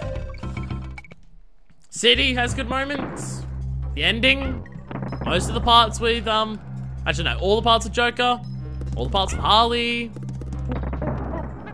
Other moments would be better if they weren't forced into the main story to ruin the pacing of the game. Because the whole thing is just like, dramatic moment with like, Joker and he's gonna fuck everything up. And then you spend most of the game not dealing with Joker. Like, you're not dealing with Joker in a lot of parts. Oh, you're dealing with not Joker in a lot of parts of Asylum. But usually when you're dealing with not Joker in Asylum, it's because of Joker that situation's happening. Where in City, it's completely detached. So you'll go through like, oh, I gotta do this because like Joker's making me. And like the whole like thing of Arkham City especially, it's just like how those two are similar and need each other to an extent. But then you play through most of the game and he's not even fucking like involved with anything. It's not that he isn't there, it's that he's not involved. So you go like, oh, Joker's poisoned to me and I need to go do a bunch of shit, like, rapidly, because my life's in danger. Let's just do a bunch of other stuff instead that has nothing to do with him. It's like, the idea is just, like, you need it to do one of the pieces of, like, doing Joker's plan, but it's just, it feels so detached. Just, I'm not a fan of it. But the moments of Joker are fantastic in that game, and Harley Quinn's outfit in that game is amazing, and so is she, just as a character. But there's just too many moments that aren't Joker, and it's just like, when it's made so important, like, how much to deal with Joker in that game is, and then you don't deal with Joker for large chunks of it, it's like, Where, like, Origins, like, it's the introduction to Joker, so he doesn't have to be the primary focus, and he becomes the big focus at the end. And, like, you get to see Joker as just, like, why does he take such an interest in Batman, which is defined pretty well in Origins, like, of just, like, why this, like, did you not even, okay. Interesting. Fuck, it didn't even bother me, okay. Bizarre, but alright. Whoop, whoop, whoop, falling everywhere. Just gonna duck here, don't care about the G. Knock, knock, knock, knock, knock, knock. Oh, fuck you, Manky Kong. This fucks Manky Kong, by the way. Baner of LPs, ruining so many moments in this because I keep fucking up with these barrels that he keeps tossing around. Oh, I'm gonna want to swap around to you. I can't swap on this thing! I can't swap on this thing to the other character, apparently. I guess because it counts as moving. That's bizarre, okay. Manky, I'm right at the end of the level. Give me that, and give me a bonus. There we go. Ha ha ha. Blip, blip, blop, blip, blop, blop, blip, blip, blop, blip, blop, blip, yay! To Arkham Origins. Good game, solid game, hell yeah. So after Origins was A Link Between Worlds, because, hey, I need to get my money out of the capture card that I bought for the 3DS instead of just doing X with it. And, hey, I already did a Zelda LP before, so let me just continue that train going. Which I think I've now just cemented myself into. I blind over... Oh, fuck me, I already fucked up. God damn it, there's a bonus there. Like, at this point, have I cemented myself into blind LPing every new Zelda game that comes out as it comes out? Maybe, because I've done that for the last Wow, really? Can I get Diddy up here somewhere? Fuck. Right, have I cemented myself into that just being the thing that I do? Maybe. Link Between Worlds was a good LP too. Fuck, and I forgot it. Ah! Kill me. It's hot and sweaty in here and it's hurting my thinking and I'm trying to think about Link Between Worlds. Probably a good LP. Fuck. Oh, if I had Diddy, this would be so much easier. I'm really tempted to just go further into the level until I get Diddy and then jump off a fucking cliff. I'm gonna do that. Right, well, I'm gonna try this. Hey, it worked that time. Never mind. I don't even care. Oh, damn, I fucked it up. Man, when I get to Donkey Kong Country 2 is gonna take a lot longer because I actually have to pay attention in the bonuses because you have to complete them in that to actually do it. I think I already mentioned that. Yeah, collectibles at the end of them, so it's actually important. But also the bonuses differ wildly in that game. Like they're actual different things and not just like the same type of bonus over and over again. Because the game expects you to do them all to get collectibles and like gives you unique challenges for all of them to do. So they're all different. Cough, cough, cough. Donkey Kong Country returns. Oh, sorry. I had a little something in my throat. Fuck. I had a little bit of a throat fuck on camera? No, I'd never do that on camera. And by on camera, I mean in a video recording for an LP because on camera isn't an accurate sound. Anyway, A Link Between Worlds. That was a good game. I had issues with it. The rental system was good in terms of how you could go do anything. And like having the entire dungeon be built around the weapon instead of just like get the new thing halfway through. And it's like, that's cool. Like I enjoyed how much more focused dungeons became around the weapon because of that, and you could do them in any order, and like getting around the worlds had a big focus on using that weapon too, but not to the same extent. Like I really enjoyed that. The main thing is because it could be done in any order was that you ended up getting to a point where dungeons would use the item that you got in that dungeon and only the item that you got in that dungeon. So, like, you wouldn't get to a level and just be like, oh, how do I, oh, I used one of the things that I got before. And it's like, hey, is there even anything down here? It's this, yeah. It's not even a bonus. Trying to remember the bonuses in this, and I'm struggling to remember. Like, I'm just relying on many things to just jog my memory as I run past. I'm just like, oh yeah, that was the thing. And one day it's gonna fuck me over. Well, actually, I think it might be right here. Nope, that's a banana. I'm gonna basically mine to the ones at the bottom of the rope, I think. I think so. Who knows anymore? I don't know what I'm thinking about. What the fuck? What? Okay. It's a barrel there to shoot you down. Oh, no, okay, no, I remember. I forgot these were in this level. It's elevator antics. Of course these fucking things are in level. Oh, well, that was dumb. Elevators you jump on now. Hey, and there is a bonus associated with those, yeah. Now I remember. I forgot this level was elevator antics for a second. Because the first half of the level has no elevators. It's going great. I'm sure it's fine. Oh, don't jump too early. Jeez. Yari Darcy. Jeez. Plonk your head before you fall off the edge. Perfect. I swear I pressed jump.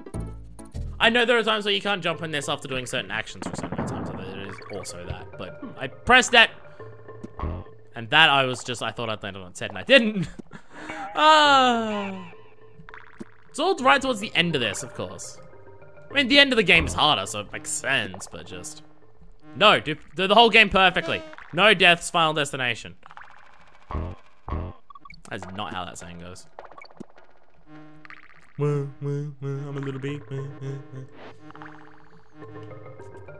Yeah, Link Between Worlds, like, good game, good LP, but yeah.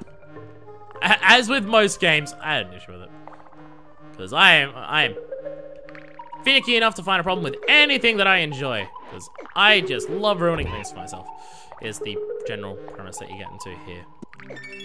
Oh shit. Is it this one? No, not this one. There's a bonus at the bottom of one of these elevators, and it's the very last elevator. Now I'm remembering. Now as I'm doing it, I'm remembering. But most of those LPs I just mentioned, that covers, like... Because this was going to be, like, 3 games and, like, 3 separate, like, things. It's just like, let's divide up all my LPs into like 3 eras. So the first era is finding out what I like, how I'm doing this, like the first channel and everything with that. Finding out how I want to do all this and just like defining my voice and everything like that. And that's all of that. And that's kind of like the end of the first section, because it's after that in terms of how I did things and how I went about them that there's a noticeable shift. Because the next LP after Link Between Worlds is Chain of Memories, and Chain of Memories is a game that took a really long time. I really enjoyed, I really enjoyed the game, but it took so long that like between the start of that LP and the end of that LP, I notice a difference in terms of how I do LPs or like how I go about it, or just like how the viewership is and like and all the things like that. And it's just going into the Chain of Memories, but it's like Kingdom Hearts 1 started the Kingdom Hearts trend of just like, oh look, people like me because I'm doing Kingdom Hearts. Because I did Chain of Memories is when like it started just being like, okay, so Kingdom Hearts is my thing. Because until that point it's just like, I'd only done one Kingdom Hearts game. Could just be like Kingdom Hearts 1 is a super easy game to just be like, that's my one LP of it, and like I'm just done with Kingdom Hearts for now. And it's just like, you're not gonna just doing Kingdom Hearts 1 isn't necessarily a sign that you're gonna continue the series or anything. So it's different to do just one. I didn't even see that fish there. It's different to do just one. And then you get to Chain of Memories, and it's just like, okay, if you're doing Chain of Memories, you're probably in it for the long haul, especially if it's the second thing that you do, because it means you're doing them in order, and you're gonna try and do all of them, because you're doing all the side shit too. So going into Chain of Memories, and again, because of how long that it took, I moved houses during Chain of Memories, like, which there was a period of time there where I moved houses twice in the space of 7 months, because some assholes kicked us out like a couple days before Christmas, because fucking landlords are great. They're just the fucking best. I love people who own multiple properties and then have people who live in fucking houses like bow to their whim so they can continue not being homeless, and they make a shitload of money off of it and fuck markets for it, and like take over half of my fucking paycheck a week so I can continue surviving. I really love those people. What? As I said, one of the changes in the 10 years that I've done this is I've become super socialist. There was like in terms of my socialism, it's just like, there was like, being in Australia, like being a place with like, hearing about the horrors, and even when I was like early teens, like hearing about the horror stories of America and like how their healthcare is, and just like having free healthcare here, and it's just like, well, why shouldn't that be the case? And just like, there are like, it's like the one aspect where there's like a genuine consensus of socialism is good in Australia, but everything else is bad socialism. But the one that lets you like not die when you get sick is the good socialism, but the one that lets you live in a place without having to stress about whether you can continue living in that place is bad. That's the bad socialism. As the naughty one. Why am I going down here? This isn't even continue the level, is it? I don't think it is. So yeah, like growing up, it's like believing in the free healthcare and everything. It's just like, yeah, why is you getting sick mean that you go bankrupt? That's dumb. And then from there, I'm not even gonna go that way. So fuck you. Oop, that's fast. So you go from there, it's just like, well, okay, that should be free, and then just like, that spawned, okay. When that renders in or not is odd. Oh, fucking, goddammit. Water levels, I'm really good at them. Wow. Freaking tires. Hey, at least there's no like freaking like, it's not a water level where you can only like underwater too long and you drown. Because oh god, they're annoying. Cough, cough. Like the water levels in Sonic Mania that I got frustrated with. I mean, not the level I got the most frustrated with Sonic Mania. That would be the airship thing, whatever it was called, but still annoying. But it's just like going through teens, and it's just like, yeah, we should be like, and saying the other things where it's just like, well, yeah, I mean, if healthcare is like free, why aren't these like, fucking goddammit, I should pay more attention to this instead of talking about the wonders of socialism. And it's like, but why aren't other things? Like, why is housing so expensive? And especially considering like leaving school, and just like how much the property market in Australia has been totally fucked, and how I'm never buying a house here, because it's just gone up in price so much. A catastrophically unaffordable housing market is defined as average price of a house is 5 times the median price of the median wage of workers. If the average house price is 5 times the median wage, that is defined as catastrophically unaffordable, as in there will be too many people who can't afford this. There'll be too many people who like live in unstable housing, or like are always on the verge of like having an unstable living condition, or like people will be spending too much money to survive. Like, that's 5 times. For Sydney, it's 13.1 times. So fuck that. It's like one of my favorite stories is talking about the FF14 and how they fixed their housing market. And it's just like they built new houses in new areas. They like put a limit on how many properties a single person or a single group can hold. They put an emphasis on people who didn't have housing to buy the new houses. The people who were living in shared housing with other people got priority on the housing as well. It's just like, man, real life is feeling really called out right now. Thanks. Is it Moth Dad on Twitter? I think. I'm not sure. Who posted that? I think it's Moth Dad. We'll beat this level eventually, don't worry. After we beat this level, I'll continue talking about socialism, but maybe I'll take a break. I don't know, this is because I've kind of covered what I want to cover of, like, my history of LPing here. Because once we move on to... Fucking damn it. I didn't even press the button. Oh, this is just annoying. I should focus on the level. Because once we move on to Chain of Memories and past that, we're kind of moving into, like, a new section of just, like, me trying to do LPs more professionally, failing at that, and also just being pigeonholed into a very specific type of person, and then being stuck with that forever.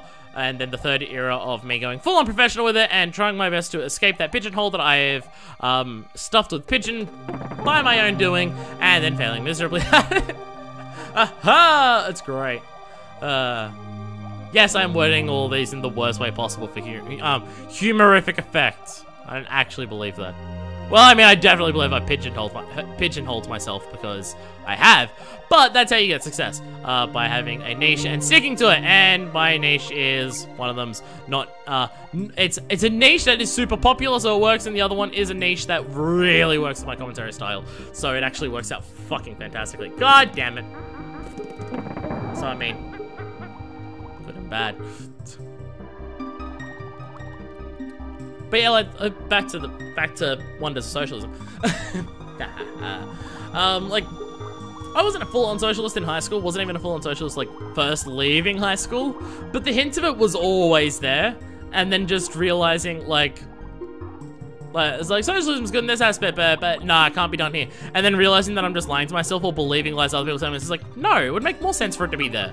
Like, for housing and water and, like, basic food supplies and feminine hygiene products, which is still baffling that those things are not only not provided to people, just provided to them, but the fact that they're still charged fucking tax on them is complete and utter fucking ridiculousness. And there was always the hint of it, and it's just like, growing up in high school, it's just like the traces in the start of, like, me going full-on socialist was there.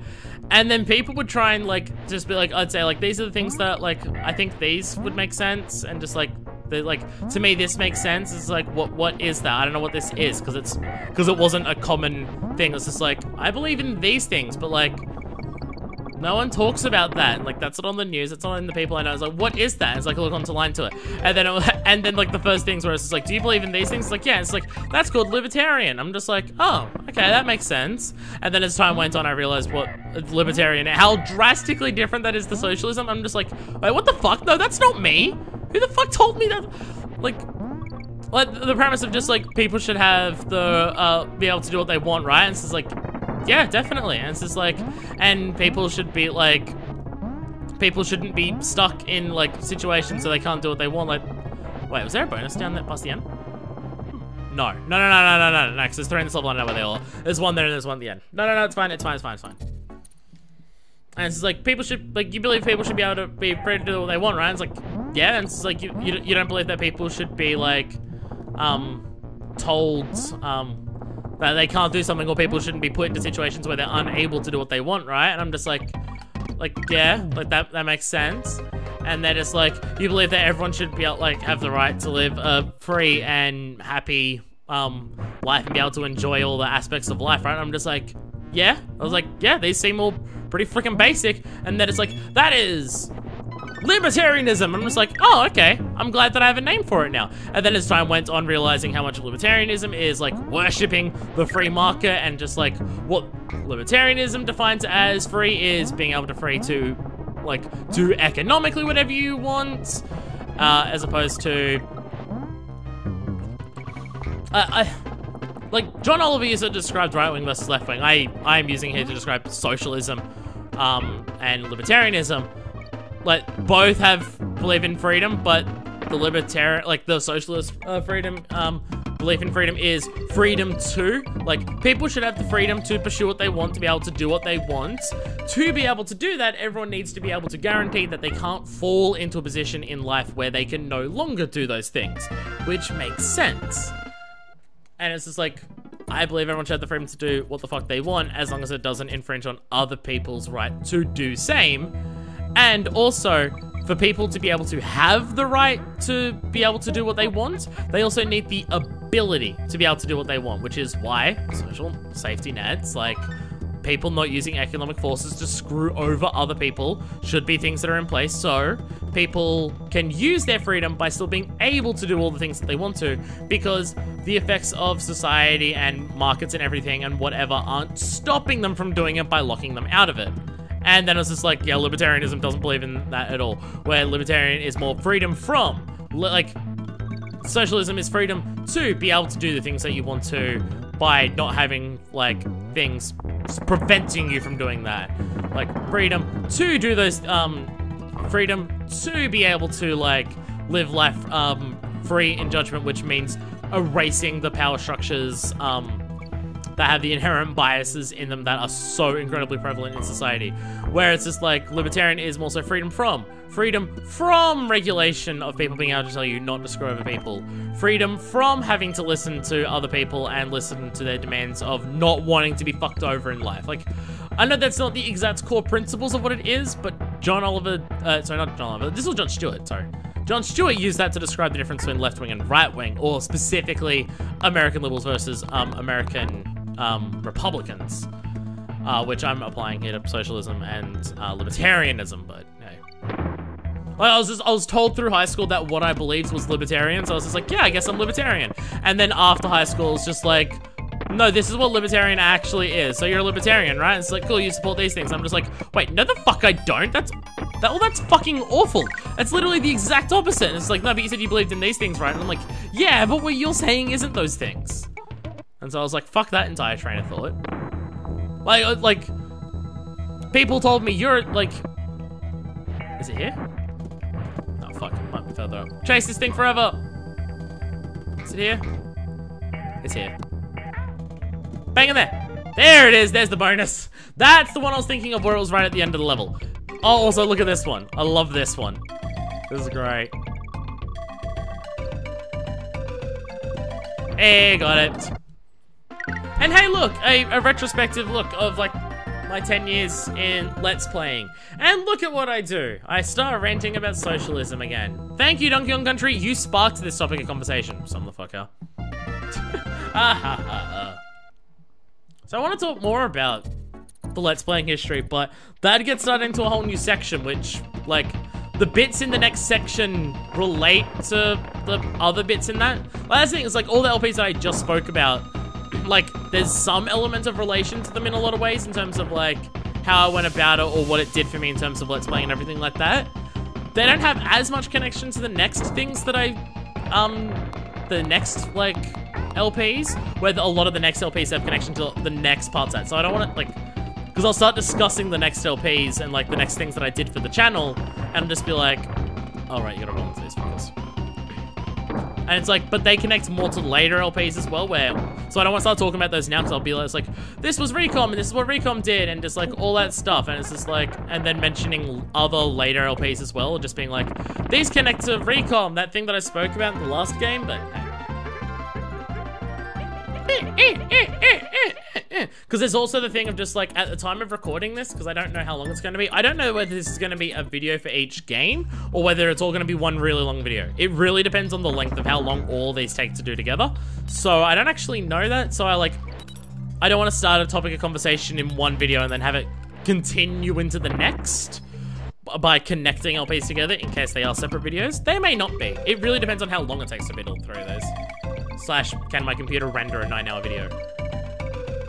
I think it really depends. It's hard to say at this point. Like, if I did them all in 2 hours, it'd be fine. 6 hours, it's a bit on the long side, but I could do that. 9 hours? Ooh, that one, 9 hours would be really pushing it for my computer. Because I worked it out. A 6-hour video would be roughly 2 days rendering, which, fuck that alone, but I'll do it. So that's already insanely long, but I could do that. Once you get beyond that, you're looking at, like, absurdly long. Like, 3 hours is about a day worth of rendering. But, because there's also the aspect of, because my computer is also just shit, the longer it renders for, the slower it gets at rendering. So there'd be the thing of just, like, if it's gonna render for, like, a 9-hour video, is it still gonna be working by the end of that 9-hour video or not? I'm just like, I don't know. I worry. So it all depends on multiple factors. Oh, well, this is... I don't know if that was for a bonus, and I'm gonna hope the fucking god it wasn't. I don't know. I don't remember if there's another bonus in this level or not. I know there's that one there, but I don't remember if there's another one. I wanna say there might be one right at the end of the level. Or you bounce into one, like, you bounce into it. Like a barrel above somewhere. But I don't remember. I don't think there is. I think if there's another one, it's right at the end, but I, honest to God, can't even remember. So, I'm kind of concerned. Bleh. Bleh. Fuck. Ah! Nailed it! Plonk. Got it. Now I don't have the wheel thing, though, but I don't think I need it for anything. I don't think so. I'm hoping so. Oh, wait, I can jump to reach that. You're just trying to trick me, game. And now we get to this, where every barrel is one, so fuck. And bees bees everywhere. I'd prefer Diddy for that. Diddy would be a lot better at that. Honestly, God, also can't remember where another bonus is, so I'm really concerned about that. Honk on your head. What was I talking about before I started doing this level where I started concentrating? Oh yeah, like whether it's all gonna be one video or not, I don't know. Oh yeah, and also how I'm a super massive socialist. But I had someone just a couple days ago, Katamari of Soul, thanks, shout out to you, who I think also said specifically they weren't gonna watch this video, when I asked them. It's either you or someone else, I can't remember who. But, someone said they weren't gonna watch this, I can't remember if it was you or not. But it was just like, I wanted to watch a good Danganronpa LP, and not only did you have a good Danganronpa LP, but you're a queer socialist. So, and I'm just like, yeah, there's not many of those in LPing, is there? Like, when it comes to LPing, I'm somewhat of a unique element. Like LPing is a lot of, like, white guys, a couple black guys, and a couple women around, but, like, for the most part, it's, like, not necessarily, like, not explicitly a right wing, but just, like, super status quo, supporty, kind of sexist, kind of racist. A lot of guys like that, like, it's a very large amount. Actually, this might be the, is this it? Or is this just the G? That's not to the bonus. Is the bonus? Oh, fuck. I can't remember if there's a bonus there. Okay, let's just leave, and what does it say? No, I did get it, okay. I couldn't remember whether there was a second one in that level or not. But it's like, in terms of LPers, like, I've seen, I mean, like, left wing for LPers is not, like, a super uncommon thing. Like, all the really big popular ones seem mostly apolitical, which apolitical basically just means right wing. Cough, cough, why? Who said that? Apolitical means you support the status quo, which is a conservative standpoint. Right wing is literally about preserving the status quo. So being apolitical is right wing. No, it's not there. I had to die to see if that was a thing. And guess what? It wasn't, so never mind. It was all a waste anyway. But like, there's a bunch of like LPs that I've seen that are left wing. In fact, well, most of the LPs that I watch are left wing because obviously, because I don't want to listen to right wing people talking because I don't like them. Think I'm an arsehole for it? I don't particularly fucking care. You think I'm an arsehole because I don't like right-wing people? It's just like, well then tell right-wing people to stop, like, wanting to pass laws that make life for me and my friends and people like me harder. And in that case, once they stop doing that, sure, I will stop having a problem with them. While they're doing that though, no, I'm gonna have a pretty big fucking problem with them. It's just politics. You shouldn't let it affect you so much. Well, I mean, politics literally affects my life in a very, very, very strong way. Because it affects me very directly, because I'm the type of person who's affected by politics a lot, especially a lot of my friends. And there are people who are affected by politics way the fuck more than I am, and I care about what happens to them because I'm a human being. Sorry, what? Oh, man. This is just me just trying, it's like, hey, 10 years and you didn't realize all this? Bye. I mean, that being said, I literally talk about having sex with men. I talk about hot guys in videos. And I talk about how much men suck a lot. And my intro and profile picture are fucking rainbows. And people will still ask me, wait, are you gay? Or ask other people, hey, are you gay? And I'm just like, really? Oh, no, go to you. I feel like Yoko Taro in this case, where I was like, I try to make a point in one game, just as like, these characters are super, I think that was actually a bonus there, and I was meant to use that barrel. I don't know there's another one up here to use. I don't think there is. Let's die, because I think there was one there. I'm trying to remember where they all are, and it's just like, okay. Well, I feel like Yoko Taro, it's like Yoko Taro tries to make points, like, in Near 1, that like, hey, some of these characters are gay, and it's just like, and people were just like, oh, I didn't pick up that they were gay. That never came across to me. It's just like, really?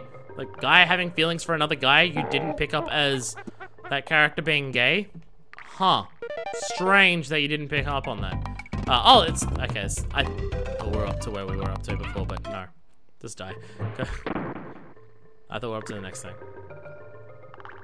This may not be a bonus. So how many lives have I wasted trying to go, wait, is this a bonus? And then it turns out that it isn't. I feel like that's too many times. It's more so erring on the side of caution. Of just like, this may be a bonus, so I'm gonna fucking do what I can to find out. Also, I wouldn't know what wall it's on there. I'm gonna guess not, but if I'm missing one in this level, I know where it is now. Also, I gotta stop making that jump over onto those things like that. Plonk. I had a point about... Oh yeah, people still being shocked that I'm gay. I literally don't know how... I literally don't understand how people are confused by that. I literally don't know how people can continue after this much time to continue... It's not even a mistake, it's just not paying fucking attention. Fuck. That's a bonus. We need that one. Well, I believe if we go back in here, it respawns. So these are super fast. Is there anything at the end of this? Yeah, it's the G, yeah. So you get some weird bonus rooms that are like this, where it's just like, they're kind of a bonus room, but kind of not. Like, the music doesn't play, but they move, and like, they move you to a new area level, but like, you can die in them and it's fine. It's weird. But there's been a number of videos, like, not a massive amount, but there's definitely been a number of videos where I've, like, openly spoken about just, like, hey, this is what being gay and having sex with men is like.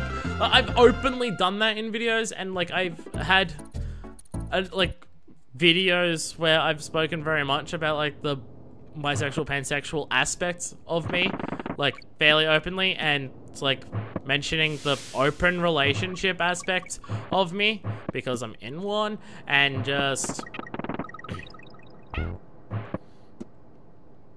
Have I fucked myself here? Wondering if I fucked myself. Can I even die? Well, I guess these things could kill me, but... Okay, no, I haven't fucked myself. We're good, we're good, we're good. Don't worry, everyone, there is a distinct lack of fucking today. Aww. Just blow up everything. But, like, I've had, like, multiple videos where I've, like, openly spoken about these things. in a fairly blunt matter. And again, my profile picture and intro and YouTube banner and everything is, again, need to stress, fucking rainbows. And specifically, like, the gay rainbows, like, it's the 6. It's not 7, it's 6 of them, specifically the gay one. It's like, no. People still aren't sure. This is like my most evergreen tweet that I ever made on Twitter is just like of people just seeing this or hearing me mention like being attracted to men at one point. It's just, oh, also, all the Kong letters are here.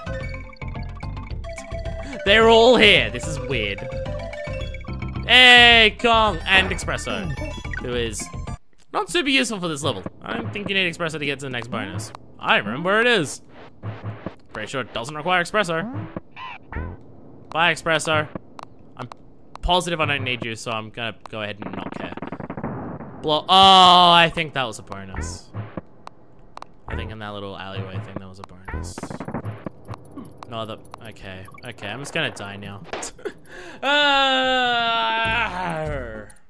It's going fine. I got the halfway barrel, it's fine. Again, I keep dying because I keep thinking I'm missing bonuses, but I'm probably not in some cases. I just think that I do. Probably should have taken that shortcut again. Damn it. Not enough to get a life. Damn. No. Okay. There, okay. So here's the barrel, okay.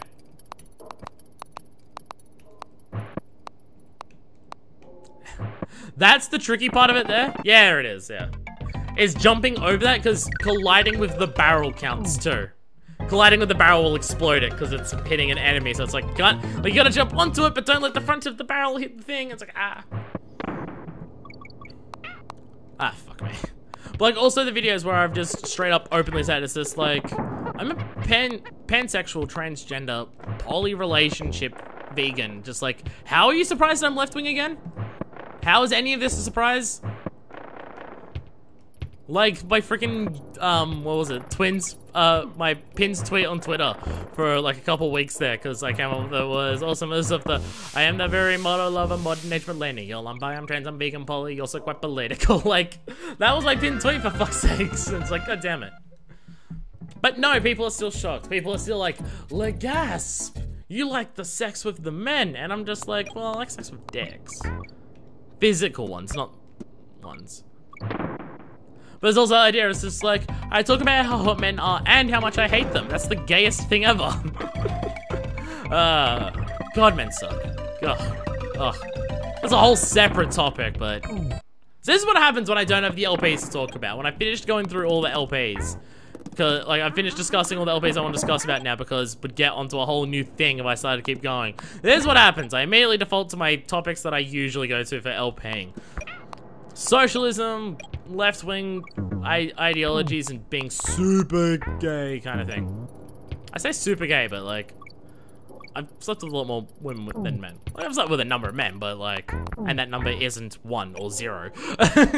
Like, but like, I've slept with more women, but still, like, again, it's also, like, what was it? Oh, it's a guy I work with who used the phrase. Yes, it's like, I hate men, but I can't hate dick. And it's like, oh, that is painfully relatable. And it's like, yup.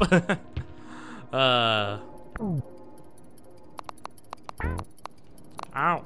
Bang on your head. Is this the bonus there? Or is it there?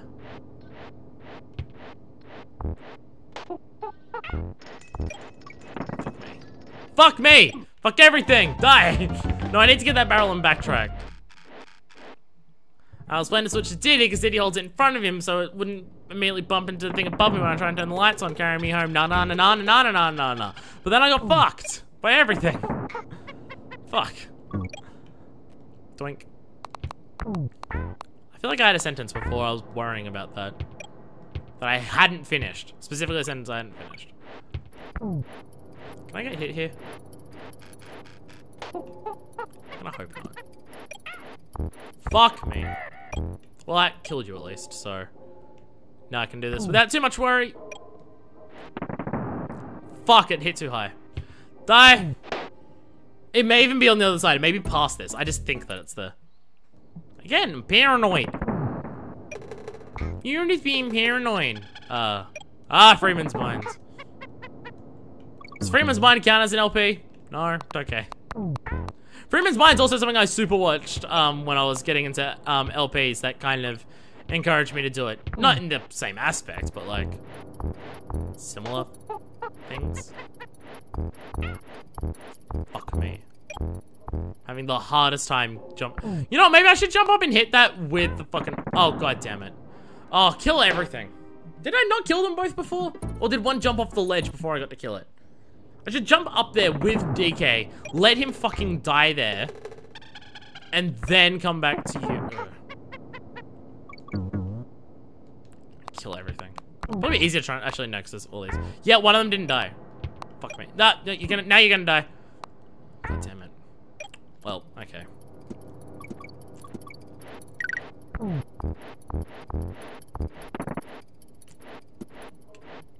Fucking.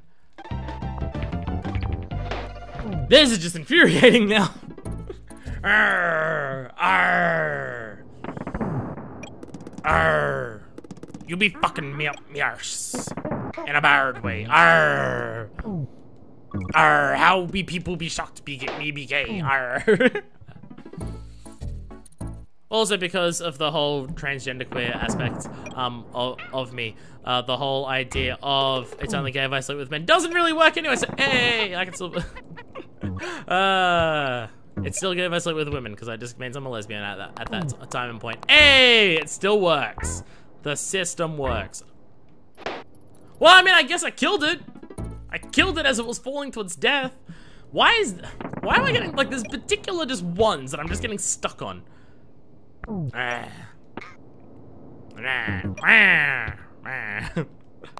even making sounds anymore. Well, no, I'm making sounds. I'm not even saying words anymore is what I meant to say. Oh my god, respawn. You're like respawning but like off the ledge. Fuck's wrong with you? Go away. Die. Okay. Now we run up here.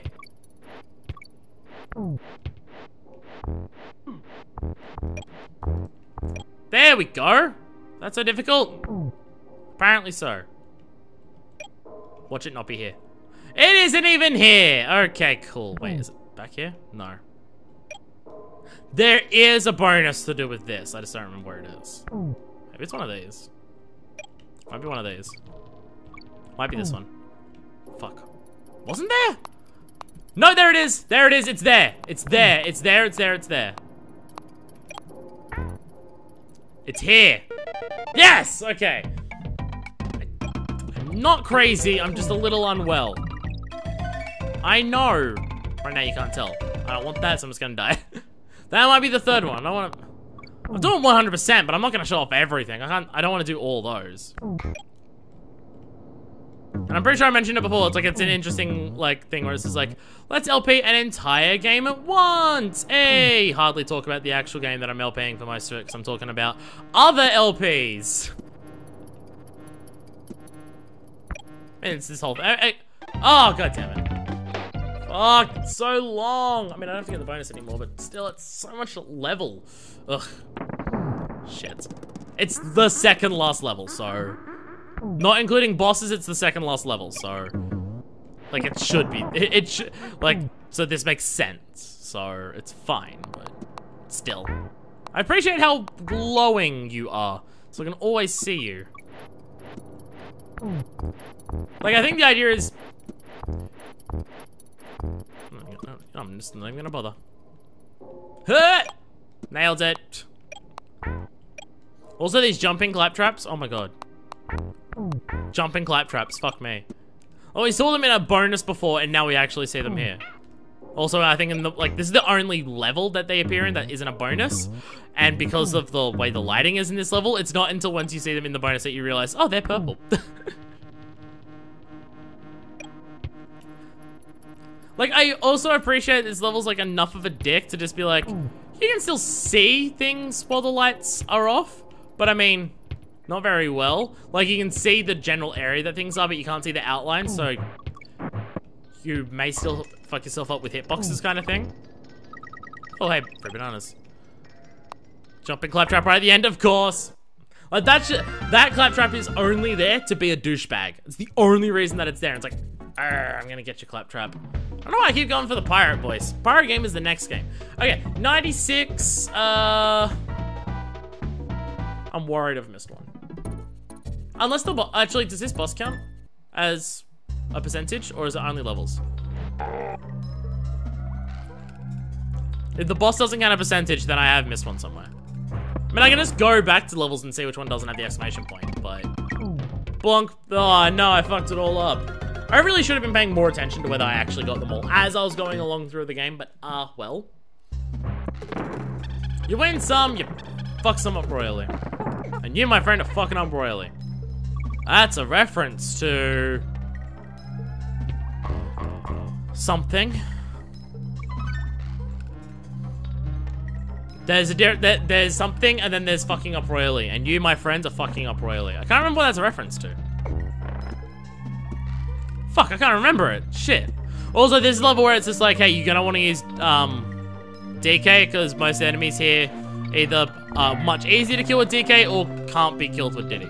Unless you've got a barrel. So, yeah, there's a lot of that in this level too. Fuck me. I'm hoping the boss counts as a percentage, otherwise I have missed one somewhere. Because I'm pretty sure there's... The percentage for completing this will take us to 97. The 2 bonuses that are here, so that will be 9. So that'll take us to 100. And then the boss should hopefully be that, but I'm worried the boss doesn't count as a percentage. So I have actually just missed one somewhere. Damn it! Despite this being a level where it's like, you want to use DK because the enemies die with DK. Oh, also, these grey versions of Clubber here, I think they're Clubber. I think that one's Clubber. Clubber's either that one or the big bulky one in the army hat. But those ones, even DK can't kill them. Only barrels can. Even DK jumping on a test is like, because it's the final level and it's like, they gotta test everything. So they give you like, platforms that you gotta move around quickly on and move precisely around, and a bunch of enemies that are hard to kill, and it's just like, all of it at once. Like, appearance-wise, it doesn't look like a final level much, but in terms of what the actual gameplay is, yeah, it's pretty final level-y. Like, it's the most, like, test precision platforming and skills and stuff out of all the levels so far. Plonk. Ooh. The little sound they make when you just jump on their head. Ooh. That's it. That happens. I don't know why. That one barrel kills that one bee. It just does, I guess. Bam. Plonk. But yeah, that's a thing. Unless there is 3 bonuses in this level. I don't think there is. Pretty sure it's only the 2. One at the start and one pretty much right at the end. Unless there's one in between that I'm forgetting about. Which I may be. It's not there, is it? No. No. Maybe. We'll find out later that it is, but... I don't know. I mean, if the boss counts, then it works and it's fine, but... Like, it's gonna be annoying to get right to the end and then realize that I've missed one, like, super early on. It's like, fuck! My perfect, like, 100% LP in one video of the thing. And it's like, I fucked it up somewhere without even realizing it. God damn it. Like, even if I did it at the time, it would have been better, but now I'm just gonna do it right at the end. It's like, no! Ugh. Hit you in the head. Wow, wow, okay. Didn't expect to fuck up a jump like that. It's not fine, but it's fine. Boom! Just that one bee dies like that. It's like, okay, you do it. Sound effects in this game are great. Well, I've spent so much time talking about other things I haven't talked about this game. This game's great. It's good. Solid, like, solid level design, solid controls. The controls may be a little bit looser than what some people would like. I like them, but I've probably just played them so much. Donkey Kong Country Returns does control better. It's a new game. It's the new one. Like, you'd hope it would. Like solid control, solid level design, solid mechanics. Like aesthetically pleasing. Like, it looks pixelated as shit right now, but the art style super holds up. Like, it looks pixelated and you can tell that it looks old and everything, like, especially, like, when you look at, like, especially Diddy, where it's, like, you can see a lot of gray pixels, like, in between body parts there. Fuck me. And, like, you can see it's, like, it looks a bit but, like, 16-bit era is, like, what they could do. But, like, the art style for this game holds up so well. Like, it looks pixelated and like, it is a game that is 24 years old, because it is, it still looks pretty, though. Like, it still looks good, and it plays good, and the level design's solid. Like, is there a bunch of better platformers? Yeah. Is there, like, there's a whole bunch of better ones. There's ones that have better level design, there's ones that have better controls, there's, like, ones that have more pleasing art styles. Like, there's a whole bunch of that, yeah. And it's just like, but this game is solid on, like, all fronts. Even music. I mean, especially Donkey Kong Country 2 is, like, some of the best music, like, ever in platformers, I stand by. But just overall, it's like a trilogy, and, like, even in this first game, it's just, like, a really, really solid, just, like, why do I keep jumping there? I've died on it how many times, and I keep doing it? I meant to pick that up, and instead you rolled. Okay. Okay. Platform perils, it's more so just this 1 or 2 platforms that's giving me the peril here. It's really just them. Oh, fuck. I didn't actually hit it. So, aiming the barrel throws with DK is a lot harder, so... Diddy's just a better character to play as, overall. Like, he's more agile, he's more mobile, his barrel throws are better. You just can't kill enemies, like, there are certain enemies you can't kill in one hit. Like, it's really the only disadvantage he has. Which is why Donkey Kong Country 2, when they get rid of Donkey for Dixie, why they give Dixie such an absurdly powerful thing. So it's just like, Diddy has all of these advantages, but Dixie has this one huge advantage. So it's like, oh, okay, I get it. And then it makes sense. Where in this one, it's just like, there's not many situations where you want to use DK over Diddy. There really isn't. But hey, I mean, I'm doing that now. But... Platform perils, yeah. Whoa, whoa, whoa. Whoa, whoa, whoa, whoa, whoa, whoa.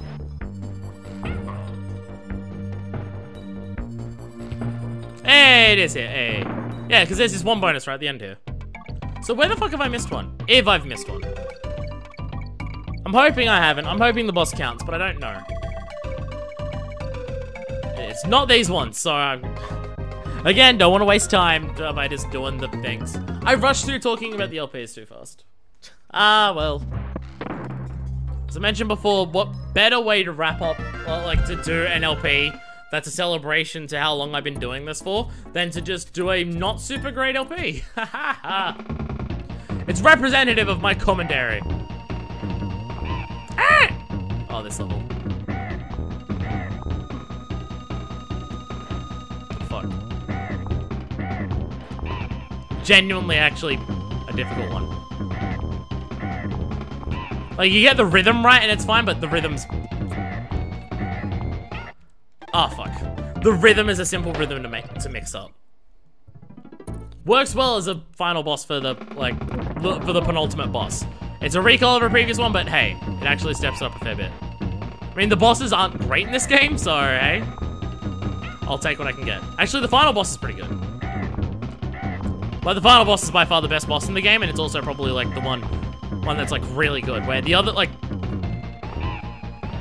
most the bosses in this game either range from too easy to, like, ones like this and the oil drum one where it's, like, serviceable. And then the final boss is, like, legitimately really good. I knew I'd die a lot on this one.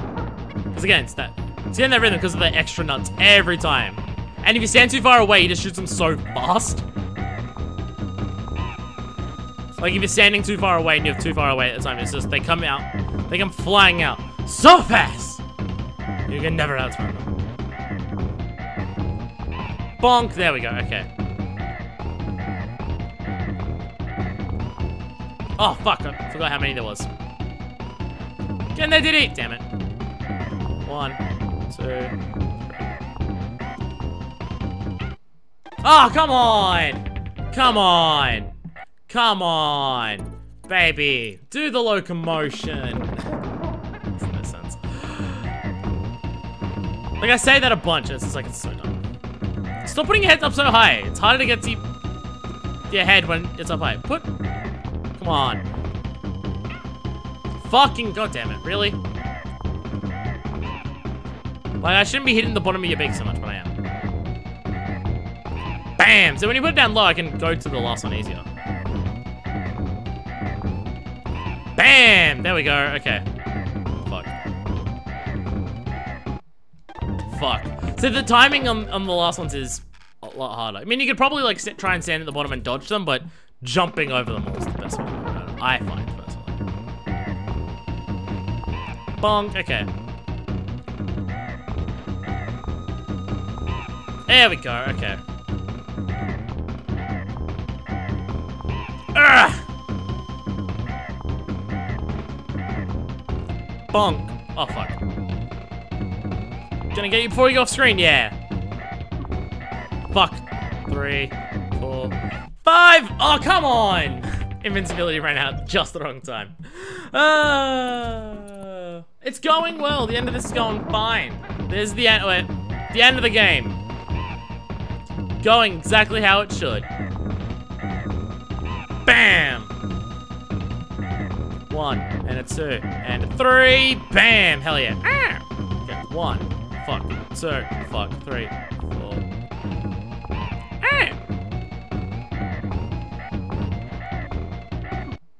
Fuck me.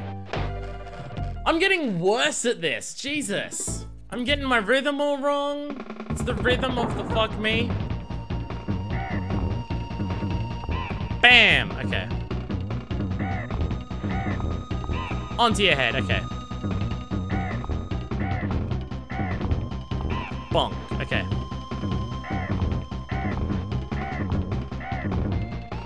Ah, 4. Okay.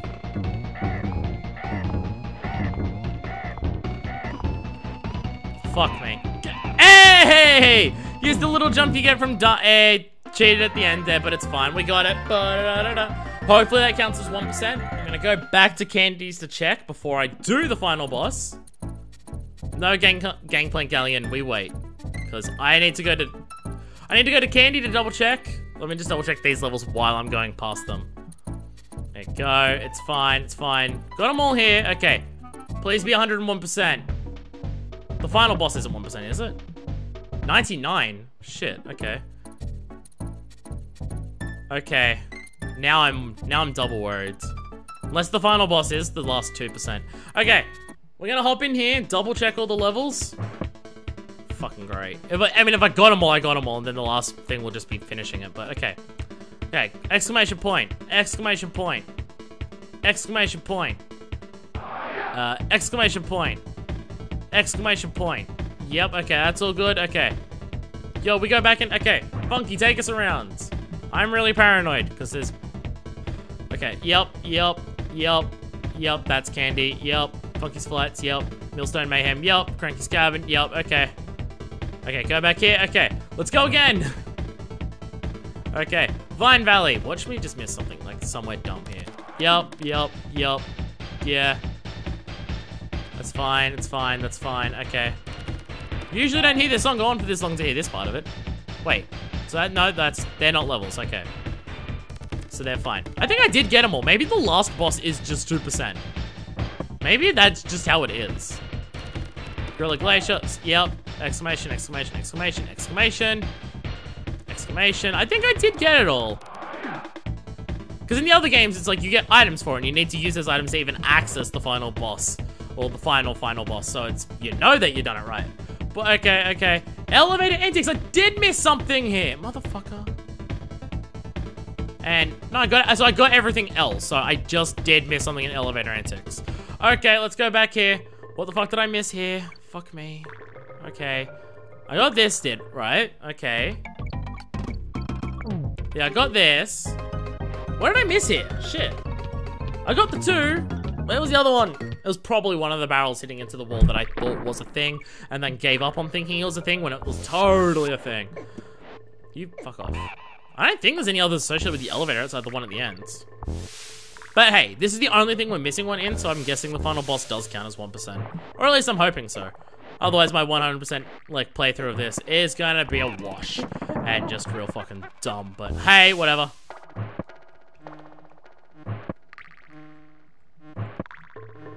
Just gonna kill myself in every spot until I find it. I knew I'd miss something. Honest to God, the fact that I only missed one, I'm impressed with. I haven't played this game in probably about 2 or 3 years. The fact that I got all but one is impressive, I think. To me, I'm chalking that up as a win in my book. I'm putting that into the positive column there. Oh, come on, why didn't you grab the rope? Why didn't you grab the rope? Do you have to be jumping to grab the rope? I thought I was. Bonk, bonk. Ugh. Kill you. Man. Really ruined the hype leading into the final boss to end this game, haven't we? Well. No matter. Oh, fuck you. Fuck you. Well, at least you're right here. And now he gets to play as the worst one. He's just so much clunkier. Nowhere near as agile. Nowhere near as just good. Oh, wow. That one was BS. I got the one up here, right? No, it's a different level I'm thinking of. That is one up there. No, I'm thinking of Slip Slide Ride.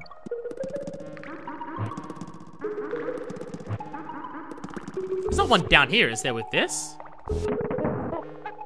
No, because you need TNT to blow those up, so it's not that. Where the fuck is it?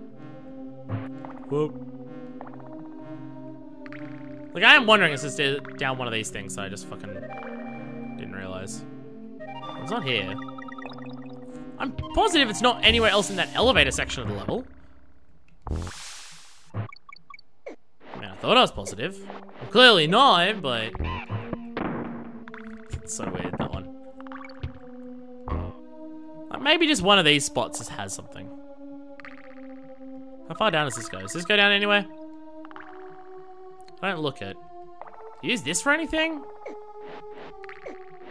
Go back here. Hello? Okay, the elevator's just stopped there. I guess you don't go backwards with that barrel to hit this wall here. Very baffled. I really thought, okay.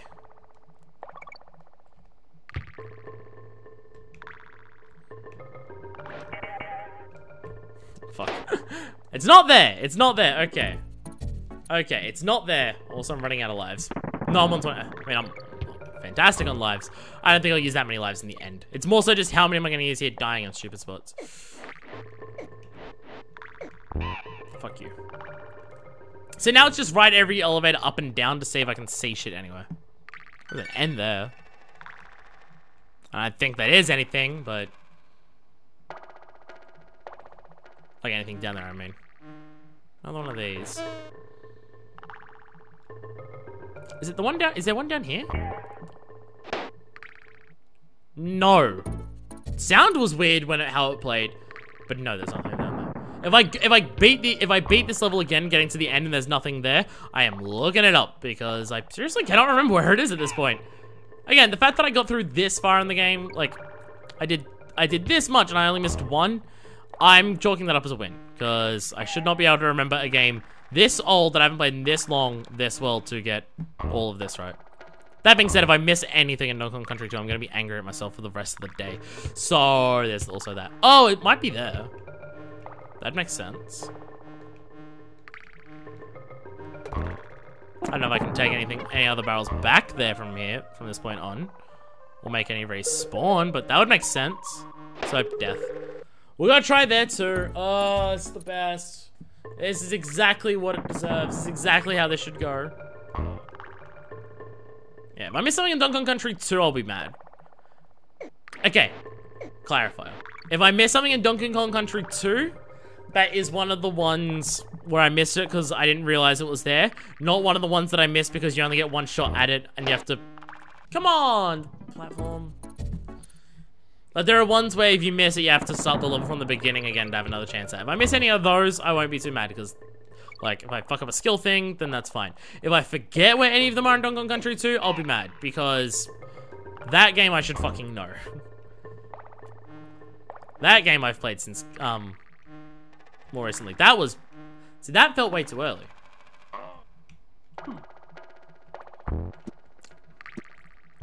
Now I'm questioning if it's there. Because that would be a hard jump to do with that. Which may mean that it's why it's there. Oh, fuck me. Stop being arsehole. Okay. We're gonna go further. No, that doesn't go further down. I'm really stumped here. I got no goddamn clue. Because this is like right up to the final thing again. Okay. Where the fuck is it? I really cannot remember this. I remember those two, but I got the one at the end, didn't I? So what the dang hell? I kind of want to look it up now because I don't know what the fuck it is. Okay, that's what we're gonna do. I'm just gonna look it up because I honestly, God, I can't remember. Where the hell is it? Shit, okay. I'll be back in a second. It is the thing I was thinking of. It is with those bees. I was just checking the wrong side of the bees. How annoying is this gonna be to get back to? I'm wondering how far back it is. I think it's here. It is with the bees. It's above these bees. It's above the bee on the last one. No? Mario Wiki. Didn't you just say that? I skimmed. All guarded by zingers. Wait, there might have been some of this that were also guarded by zingers. There may have been others. No. There, yeah, this is it. This is it. Yeah, I was looking up to that side. It's on this side. I fucking knew I wasn't crazy. But it is there. It is there. You know what? Would have been worth it to grab the ditty that was there. Instead of ignoring it, saying no. So I was worried I was gonna get hit getting it. Run away from the snakes. Why there gotta be snakes? Jumpies, jumpies, jumpies. Okay, let me go grab you. Fine. You forced my hand, Diddy. I'll bring you along for the journey. It is up here. I knew it. I knew I wasn't crazy when I was looking here for a secret. I knew I wasn't nuts. It's over here. I knew I wasn't crazy. Motherfucker. Die. Doesn't even matter. I'm pretty sure I can die now in the level and it'll be fine. So it's gonna go, whee! Bye. And that counts? It counts. Hell yeah. Okay. Now with that should be everything. I don't know if it'll say 101%. It says 100%. But I hope the last 1% is the final boss. Because everything else says everything's gotten. Everything else says we're fine. Everything else has that on there. So I'm hoping the final boss is worth 1%. Otherwise, I've missed another one. And whoops. If so, I'll edit it in afterwards. Or now. Welcome back if you saw anything. And hello again if you didn't. Okay. After the messy ending. Yeah. After the messy ending, final boss time with amazing music. Hey, King K. Rool. Oh, this fight is so good. And the music, oh my god. It's like it's the best track in the whole game.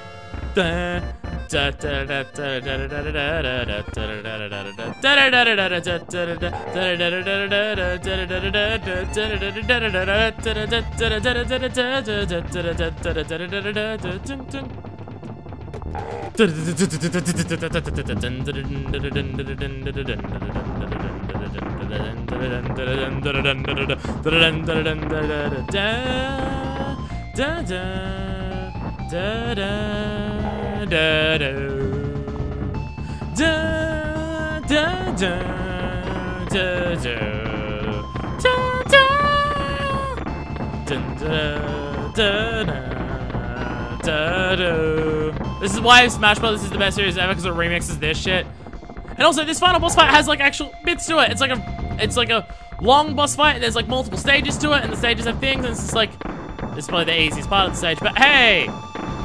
Like, it's a full-on boss fight, and And also, it starts the part, like, at this point, it's just like, K. Rool's a pirate! And it's like, and this theme's just continued to the entirety of the second game. Okay, come on. And, boom! Ta-da! With that, Donkey Kong Country, fuck yeah, hell yeah, man, good game. It's a good game, solid game.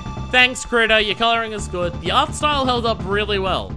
So I appreciate all that. The end, question mark. This moment is hilarious. I love it. Just like, not. Like you thought you beat me. Nah, fuck you though.